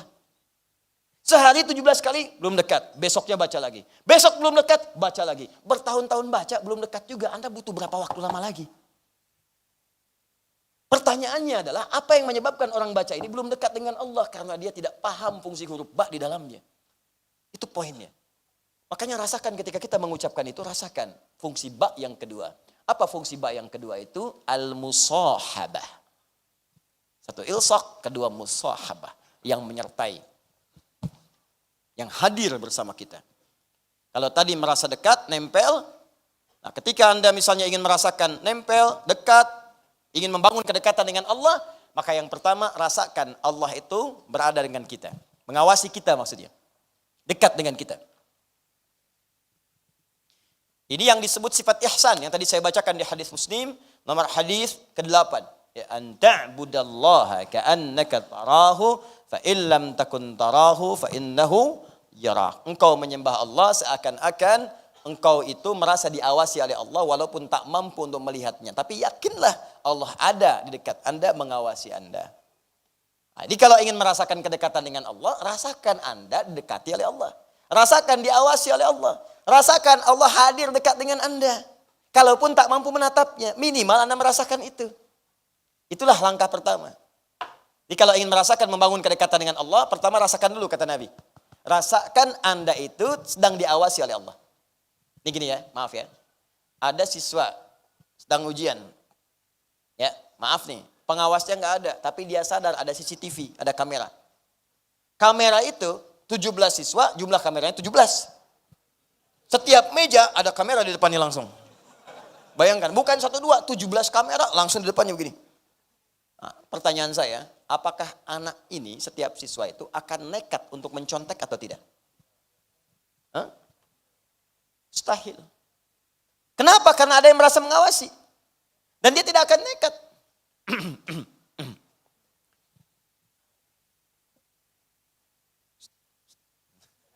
Ini kameranya ke sini, tutup dulu misalnya. Tetap akan ketahuan, dicek lagi kenapa kamera di situ kosong. Lihat kamera intinya. Oh, dia sengaja memindahkan kamera untuk mengerjakan sesuatu. Maka orang yang merasa diawasi, sekalipun tidak ada bersama dia pengawasnya, dia akan serius untuk mengerjakan tugasnya. Di kantor ada CCTV, dia serius. Di masjid ada CCTV, serius. Saya katakan sekali lagi, CCTV mana yang lebih canggih dibandingkan dengan CCTV Allah Subhanahu wa taala? Dengan pengawasan Allah Subhanahu wa taala. Karena itu yang pertama, jika Anda ingin merasa dekat dengan Allah, rasakan setiap kita mengerjakan sesuatu, Allah pasti mengawasi kita, Allah pasti menyertai kita. Kalau sudah begitu, maka mata tidak akan pakai untuk melihat yang maksiat, tidak akan digunakan. Begitu akan melihat, Allah menyertai saya, malu. Begitu akan bicara yang kotor, Allah mendengar saya, malu. Begitu akan ghibah, ya Allah, sedang dilihat, malu. Malu, malu, malu. Akan melangkahkan kaki dengan sombong, malu. Allah maha tinggi, masa saya sombong? Firaun aja yang kaya sombong tenggelam, saya bukan Firaun, bukan Qarun. Ya. Apapun itu akan ada solusinya. Kalau sudah begitu, maka beramal akan lebih mudah. Itulah ba. Jadi kalau Anda beramalnya cepat, dekat dengan Allah, diawasi, Anda dekat dengan pejabat, akses Anda bisa mudah. Dekat dengan orang yang punya kedudukan, Anda lebih mudah. Anda dekat dengan Allah, apa yang tidak mudah bagi Allah? Apa yang tidak sulit bagi Allah? Yang tidak mudah bagi Allah? Semua mudah. Gak ada yang sulit, mudah semuanya. Nah, maka orang yang baca benar bismillahnya, walaupun tidak menyempurnakan sampai akhirnya, ada orang yang cuma baca bismillahirrahmanirrahim, sembuh penyakit. Saking dekatnya dengan Allah Subhanahu wa taala. Bismillahirrahmanirrahim. Minum, sembuh. Bismillahirrahmanirrahim. Rizki, udah. Insyaallah. Sedang haus luar biasa. Bismillahirrahmanirrahim. Hilang haus? Ya, yang saya bukan maksudkan yang ini. Hal-hal yang kadang rumit dalam kehidupan. Ada orang hanya mengucapkan bismillah, maka turun keberkahan dari sisi Allah Subhanahu wa taala. Maka kalimat ini bukan sekedar diucapkan, tapi bagaimana mengucapkan kalimat ini dengan dasar kedekatan kepada Allah Subhanahu wa taala yang dalam. Paham sampai sini? Jadi saya ingin katakan kalau Anda ucapkan bismillah, bismillah, bismillah, tapi kedekatan dengan Allah enggak ada, bagaimana doa bisa dikabulkan? Bagaimana jawaban bisa muncul? Mustahil. Sampai 1000 kali latihan, 2000 kali, 3000 kali. Tapi Anda nggak ada kedekatan dengan Allah. Dan kedekatan itu ditunjukkan langsung kata Allah dengan ibadah. Dia orang yang dekat dengan Allah itu kelihatan ibadahnya. Kelihatan. Yang kedua lewat akhlak. Ingat ya, ingat baik-baik. Pertama, nampak kalimat bismillah itu menunjukkan kedekatan seorang dengan Allah pada ibadah. Lihat sholatnya, lihat sunnahnya, lihat bacaan Qur'annya, lihat tilawahnya, lihat bangun malamnya. lihat doanya. Setelah itu hasil ibadahnya nampak pada akhlak. Karena setiap ibadah itu terkorelasi dengan akhlak. Salat itu ibadah. Apa fungsi salat? Akhlak. Innas salata tanha anil fakhsya'i wal munkar. Anda salatnya bagus secara syariat fiqih. Rajin kuantitasnya, rajin sunnah dikerjakan, tahajud dikerjakan. Masya Allah bacaan bagus. Cuman sayang pendalaman tidak ada. Dampak gak muncul, akhlaknya tidak muncul. Mohon maaf, salat iya, narkoba iya. Salat iya, korupsi iya, ada yang salah. STMJ, salat terus maksiat jalan. Paham ya?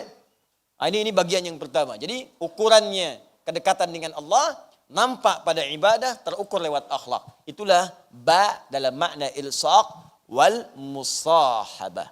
Paham sampai sini? Baik, kita bahas dua dulu di sini ya.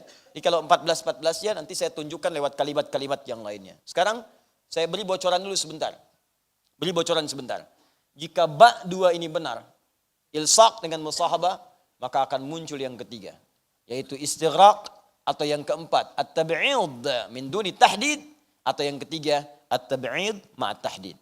Istighraq pernah kita bahas di awal pertemuan yang kemarin. Semua hal yang terkait dengan keseluruhan tanpa batas, komprehensif, holistik semua. Maka kalau Anda dekat dengan Allah Subhanahu wa taala, maka semua yang Anda butuhkan dalam kehidupan Allah akan cukupkan. Allah akan limpahkan. Karena itu nanti rahasianya kenapa datang Ar-Rahman dan Rahim setelahnya. Rahman, pemberian dalam urusan dunia. Maka semua kebutuhan dunia Anda, kalau Anda dekat dengan Allah, istighraq semua diberikan. Sakit Allah sembuhkan. Orang datang ke rumah sakit, Anda cukup kemudian Allah, ya Allah, bismillahirrahmanirrahim. Beri kesembuhan. Kadang dokternya datang sendiri. Kadang obatnya dikirimkan ke tempat Anda. Andanya nggak ke rumah sakit, dokternya datang ke tempat Anda. Anda nggak ke rumah sakit, obatnya dikirimkan ke Anda. Anda bahkan nggak bilang saya sakit, beritanya nyampe, didoakan oleh orang semoga lekas sembuh. Padahal Anda aja belum berdoa. Itu anugerah kawan. Itu nikmat Abdul. Biasa. Iya. Itu anugerah. Kenapa Anda tidak berharap mendapatkan itu semua? Belum berangkat sudah ada gitu. Mau beli nasi goreng, Masya Allah. Mau berangkat, tukangnya datang sendiri. Tek, nasi goreng. Mau bayar, kawan datang. Akhi mau apa nasi goreng? Udah, antum makan aja. Urusan bayar aneh. Masya Allah.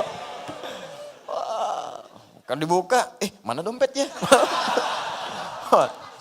Tadi sih emang iya, cuman ketinggalan dompetnya.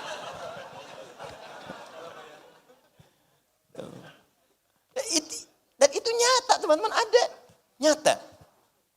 Cuma kembali kepada kita, realitas itu mau kita dapatkan atau tidak. Rahman, ya Rahman. Rahman, sifat pemberi semua urusan dunia. Rahman itu mencakup muslim, non-muslim, beriman, tidak beriman. Standar yang umum, universal dapat. Standarnya apa? Pekerjaan. Misal, hukum kaya itu tidak melekat iman. Kaya itu melekat pada aktivitas, ikhtiar, pekerjaan. Jadi jangan katakan kalau ada non-muslim bekerja keras, kaya. Jangan katakan kok nggak beriman bisa kaya. Hukum mau kaya itu bekerja. Tapi kalau pengen berkah kekayaannya dan pengen cepat mendapatinya, iman. Berkah antum di situ. Makanya orang beriman dulu mau kaya gampang. Kaya gampang. Orang dulu Abdurrahman bin Auf itu modalnya cuma pakaian. Mau kaya gampang, 3 bulan kaya. Setahun kapak terbuat dari emas. Setahun. Anda bayangkan. Bayang. Ya. Itu dahsyat luar biasa. Kecil Rahman, dapat kita Rahim. Anugerah akhirat yang terindah. Khusus bagi yang beriman saja. Anda mau dapat apa? Surga. Kalau cuma surga, semua minta surga. Mintakan surga yang paling tinggi. Mintakan surga di samping Nabi Muhammad SAW.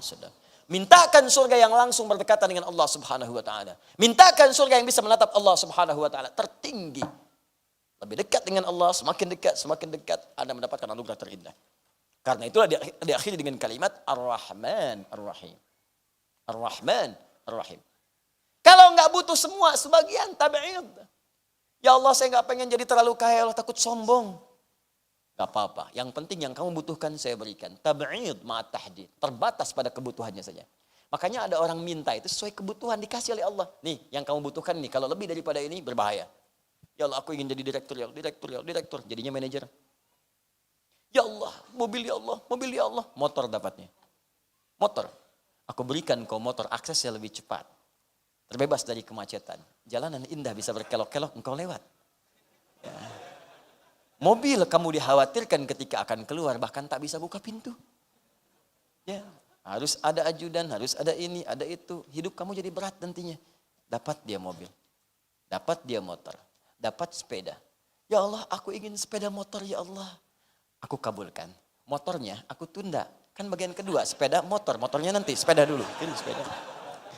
Kiri. Dapat. Indah. Dunia tuh gimana ya? Saya kadang bingung orang tuh berantem masalah dunia. Padahal hukumnya kecil gitu kan. Ini tuh gak ada nilainya. Ya, jadi apa? Allah kan tak kasih rumus dekat dengan Allah. Jadi dia jadi kecil. Tidak ada orang sedih masalah dunia. Ada orang berantem masalah dunia. Ya Allah, kenapa gitu kan? Dua orang berebut pekerjaan sambil berkelahi. Berebut mobil sampai saling tusuk, saling meninggal dua-duanya. Mobilnya gak ada yang dapat. Saya suka ketawa gitu kan. Apa yang mau direbutin itu? Ya, rebutan sendal, rebutan kamera, rebutan ini. Ngapain? Ngapain dunia? Kita tinggalin. Kalau bukan Anda meninggalkan dunia duluan, dunia meninggalkan Anda duluan. Makanya bismillah. Pakai itu, biar gak sembarangan. Rahman dapat, Rahim dapat. Dapat kita. Dan disitulah kita mendapatkan tanda di sisi Allah Subhanahu wa ta'ala. Apa itu tanda bahasa Arabnya? Wasmun. Kalau disatukan dengan ba, hilangkan wawunya. Ganti dengan alif. Kalau pengen cepat, hilangkan alifnya. Langsung sin dengan mim. Gabungkan dengan ba. Bismi. Bismillah. Nih asalnya dari kata ismun. Ismun ini pendapat pertama dari kata wasmun. Yang berarti tanda yang melekat. Ini saya tidak bicara terjemahan ya. Kalau terjemahan ini makna umum. Ismun diartikan nama. Dalam bahasa Arab. Ismun, nama, masmuka, siapa namamu hai lelaki. Masmuki, siapa namamu hai perempuan. Mas Karyo, namanya Karyo.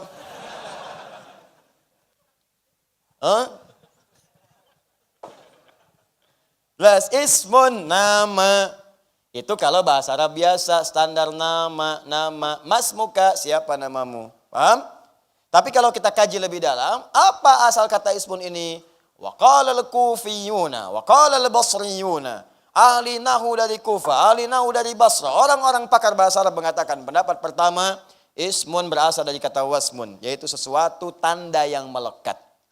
Kenapa ismun dikatakan dengan nama? Karena nama itu menjadi tanda yang membedakan dia dengan orang lain. Ini Abdul, ini Adi. Saya panggil Adi, nengok yang ini. Abdul, nengok yang ini. Asep, nengok yang di belakang. Hussein, nengok yang di kiri. Michael, nengok di kanan. John, nengok yang di depan. Ya. Nama. Karena itu ketika diberikan nama, menjadi tanda dia untuk dibedakan dengan orang lain. Adi yang ini, Adi Hidayat yang ini. Adi, dua-duanya nengok.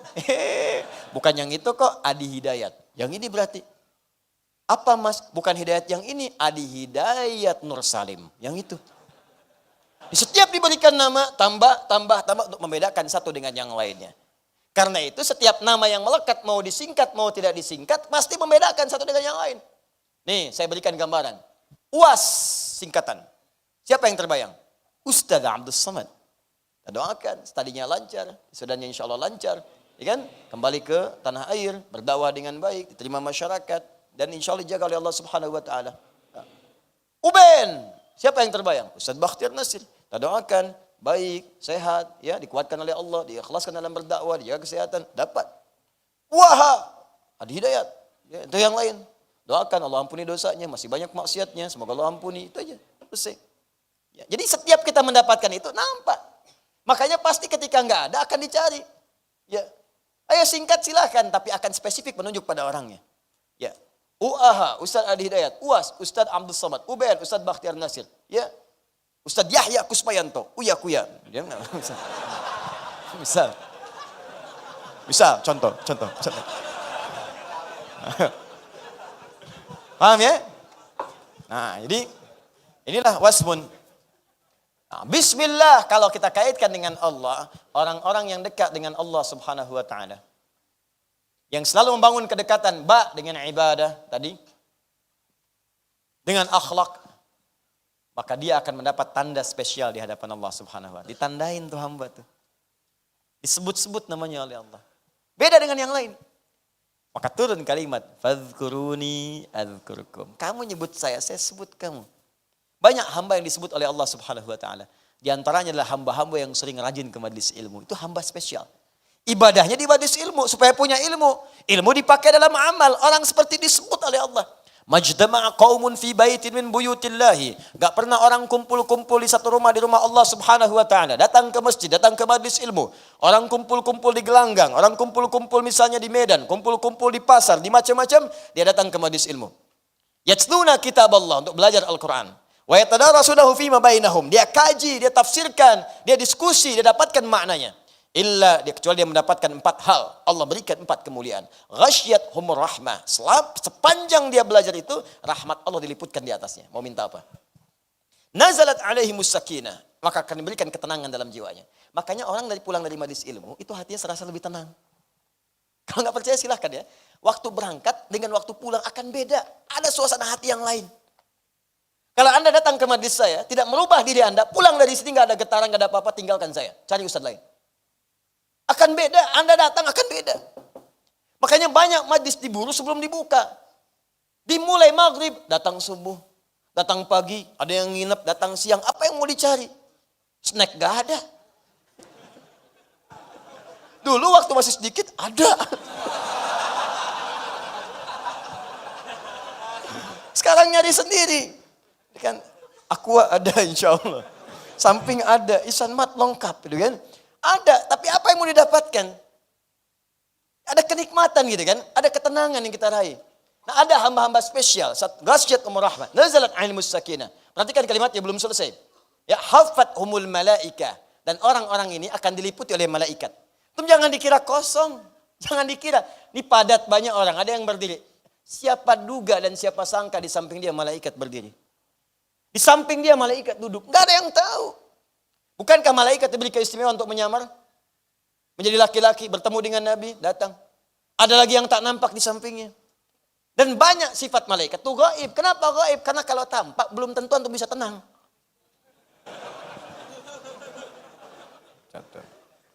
Samping malaikat. Malaikat. Siapa? Malaikat maut.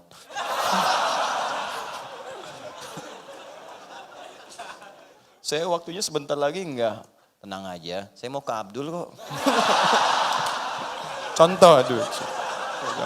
Misal. Ya. Jadi begitu. Ya. Ini teman-teman sekalian, itu yang keempat belum selesai. Alhamdulillah. Wa dzakarahumullahu fi man 'inda. Wa dzakarahumullahu fi man 'inda. Dan orang yang ikut taklim itu disebut-sebut langsung oleh ditandai. Disebut-sebut di sekitar makhluk yang ada di arsy. Si fulan. Lihat si fulan. Ya malaika, lihat si fulan. Perhatikan si fulan. Ya malaika. Orang-orang datang nostalgia. Orang-orang datang ya malaika. Ada yang pergi ke puncak. Ada yang ke Lembang. Ada yang macam-macam. Ya malaika, catat dia. Dia spesial. Majelis ilmu. Ada yang istighfar sebelum subuh spesial. Disebut langsung oleh Allah. Istighfar. Ada yang sedekah. Rahasia-rahasia spesial. Ada yang ahli Quran. Lebih spesial ahli Quran. Lebih spesial. Bahkan disebut oleh Nabi langsung kalimatnya. Ahlul Quran, ahlullahi wa khasatuh. Ahlul Quran, orang yang sangat dekat dengan Allah dan diberikan kekhususan langsung oleh Allah Subhanahu wa taala. Jika benar menjadi ahli Quran dia. Karena ada 3 jenis ahli Quran. 1, orang zalim dengan Qurannya. Hafal Quran tapi bermaksiat dengan Qurannya. Yang kedua, muqtasid, cukup untuk dirinya sendiri, belum bisa berbagi. Yang ketiga, sabiqum bil khairati biiznillah. Ahli Quran yang mengamalkan isi Qurannya penuh dengan nilai-nilai kebaikan. Itu di Quran surah ke-35 ayat ke-32. Kalau benar, langsung turun rahmat Allah disebut-sebut oleh Allah. Wasmun. Sebut namanya. Dekat dia dengan Allah Subhanahu wa taala. Ada tanda di sisi Allah Subhanahu wa taala. Ini bukan sekadar bismillah dengan nama Allah. Ketika Anda menyebut Allah dengan namanya, Anda diberi tanda oleh Allah Subhanahu wa taala. Anda mau kerja, bismillahirrahmanirrahim. Menyebut nama Allah, ditandai oleh Allah. Jaga dari perbuatan maksiat. Jangan dituliskan hal maksiat di komputer dia. Bisikan di hatinya. Ya. Awas, begitu dibisikkan diberikan petunjuk burhan. Burhan Rabbi, laula ara burhan Rabbi. Lihat ada burhan dalam jiwanya. Jangan kerjakan ini bahaya. Bagaimana kalau kamu wafat? Pindah. Tinggalkan maksiat. Masya Allah indah. Kalau hidup begitu, demi Allah saya katakan nyaman, enak. Nah yang terakhir, Ismun itu juga bisa berarti dari kata sumu. Sumuwun, sesuatu yang tinggi.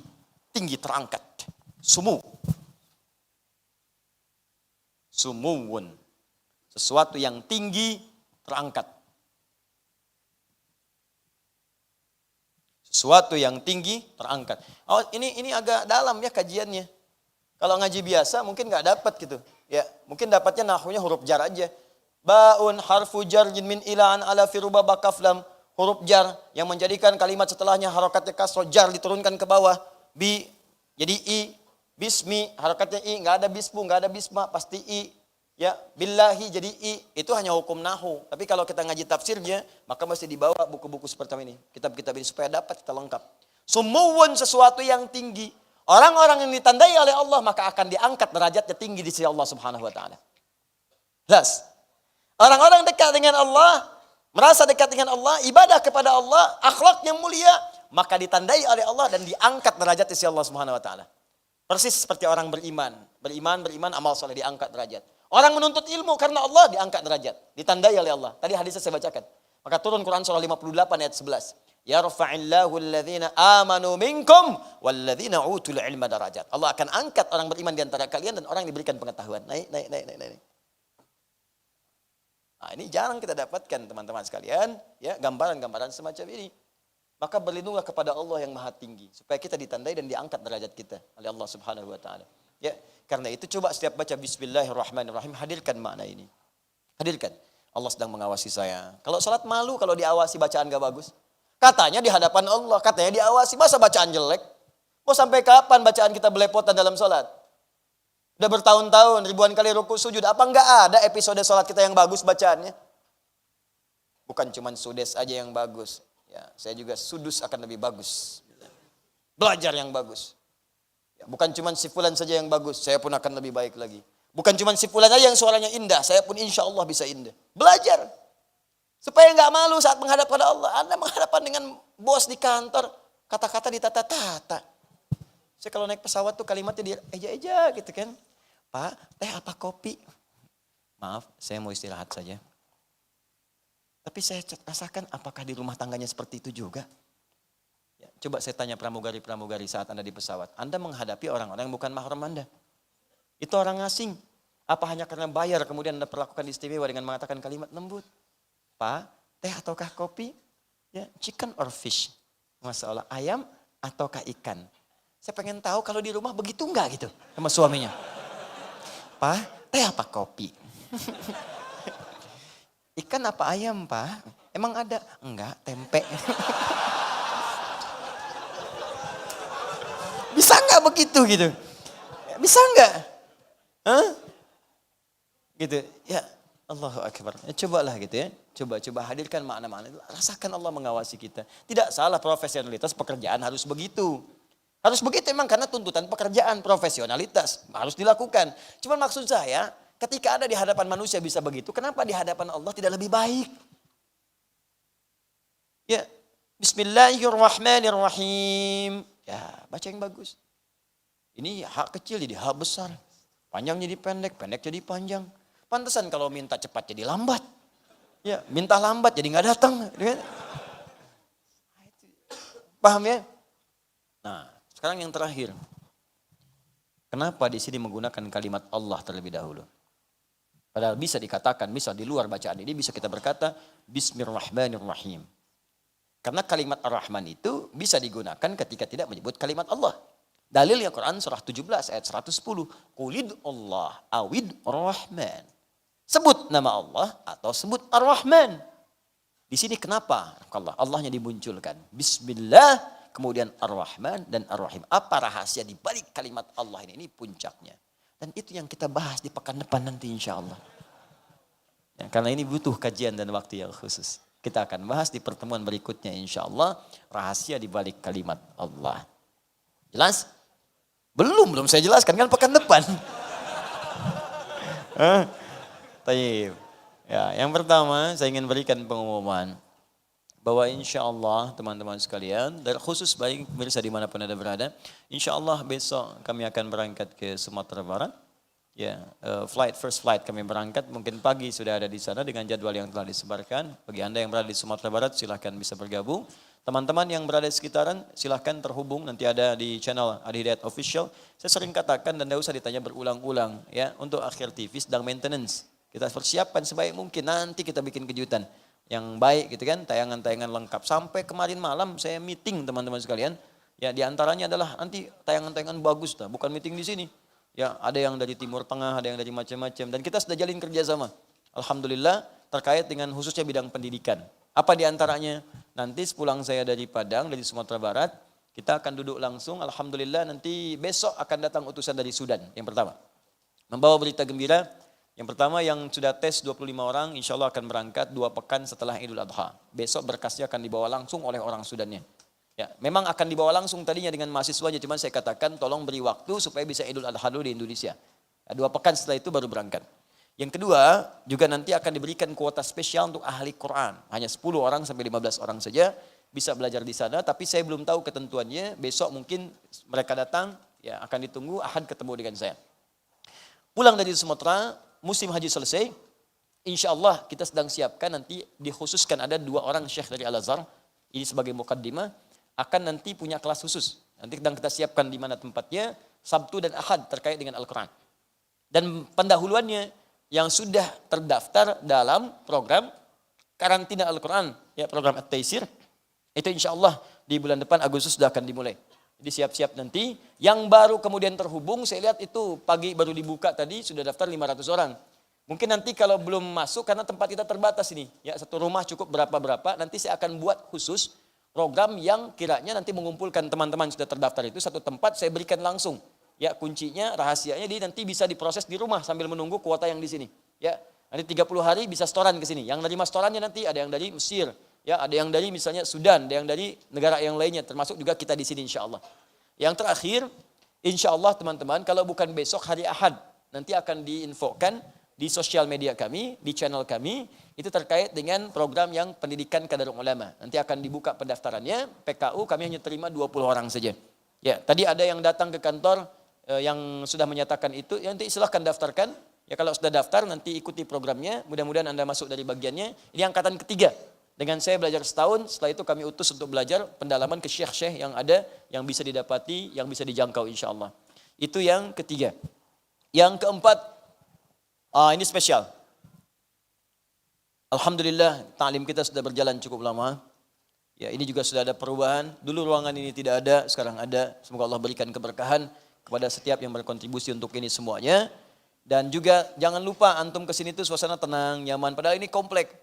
Ini komplek loh, tidak mudah. Ya, Masya Allah. Dan kita sangat menyayangi, menghormati saudara-saudari kita yang ada tetangga di sini. Karena itu saya bermohon kepada teman-teman, pulangnya tenang, tentram, kendaraan jangan dibising-bisingkan, jangan cepat-cepat. Karena Masya Allah ini bukan cuma muslim di sini, ada non-muslim juga. Ada saudara kita bertetangga di sini yang Kristen, yang Hindu, dan Masya Allah sangat indah sekali. Toleransinya luar biasanya. Dan memahami kita sedang belajar.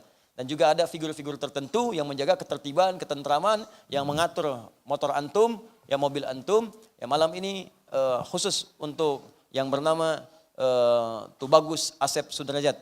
Kami apresiasi di komplek ini untuk insya Allah kita berangkatkan umrah ya, setelah selesai haji. Ya, Bapak Tubagus Asep Sudrajat.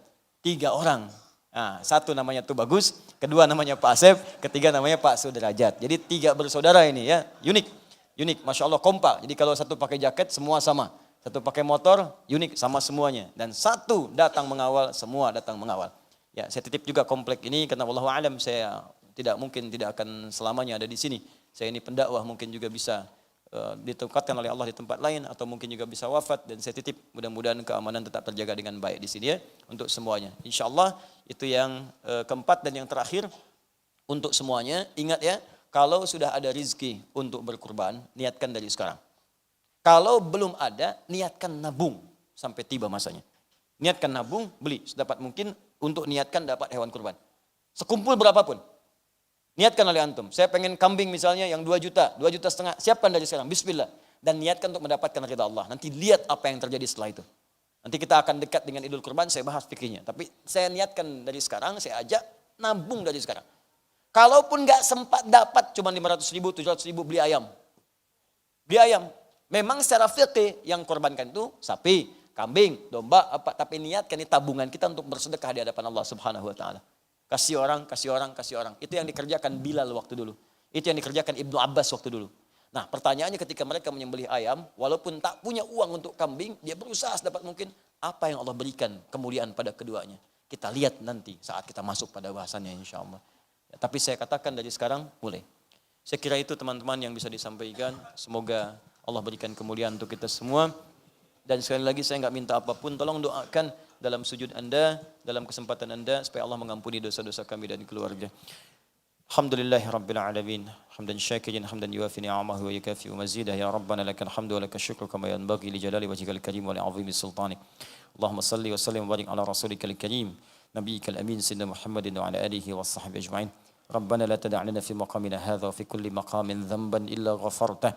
Ya Allah, bila ada yang datang ke pengajian ini, ke majlis ta'lim ini, bila dia hadir di masjid atau sekitarannya, ya Allah, maka ampuni segala dosa-dosanya.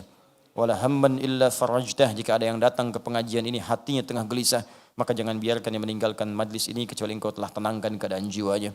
Allahumma ya Allah wala asiran illa yassartah. Jika ada yang datang ke majlis ini membawa kesulitan dalam hidupnya, di rumah tangganya, dalam kehidupan pekerjaannya, sosialnya, maka mohon ya Allah dengan keikhlasan amalnya angkat dan hilangkan ya Allah segala kesulitannya.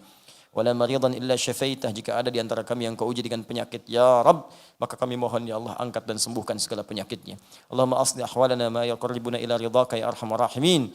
Allahumma ighfir ya Allah, ighfir lana dhunubana waghfir kullal 'asi liyatubu ilaika ya arhamar rahimin. Ya Allah, kami mohon bimbing kami untuk kami bisa berbuat lebih baik daripada hari-hari sebelumnya. Kami ingin lebih dekat denganmu ya arhamar rahimin. Ampuni dosa kami ya Allah, bimbing kami untuk bisa bertobat kepadamu ya arhamar rahimin. Ya Allah, mohon ampuni dan maafkan orang-orang yang berbuat maksiat kepadamu ya Allah. Ampuni dan maafkan orang-orang menzalimi kami ya Allah. Ampuni dan maafkan orang-orang mencela kami ya Allah. Ampuni dan maafkan orang-orang berkhianat terhadap kami ya Allah. Ampuni dan maafkan orang-orang menzalimi kami ya Allah. Ampuni dan maafkan orang-orang yang jauh dari kami ya arhamar rahimin. Allahumma rabbana atina fid dunya hasanah wa fil akhirati hasanah wa qina adzaban nar. Bifadlika subhana rabbika rabbil izzati amma yasifun wa salamun alal mursalin wa akhiru da'wana alhamdulillahi rabbil alamin. Subhanakallahumma wa bihamdika asyhadu an la ilaha illa anta astaghfiruka wa atubu ilaik. Thumma assalamu alaikum warahmatullahi wabarakatuh.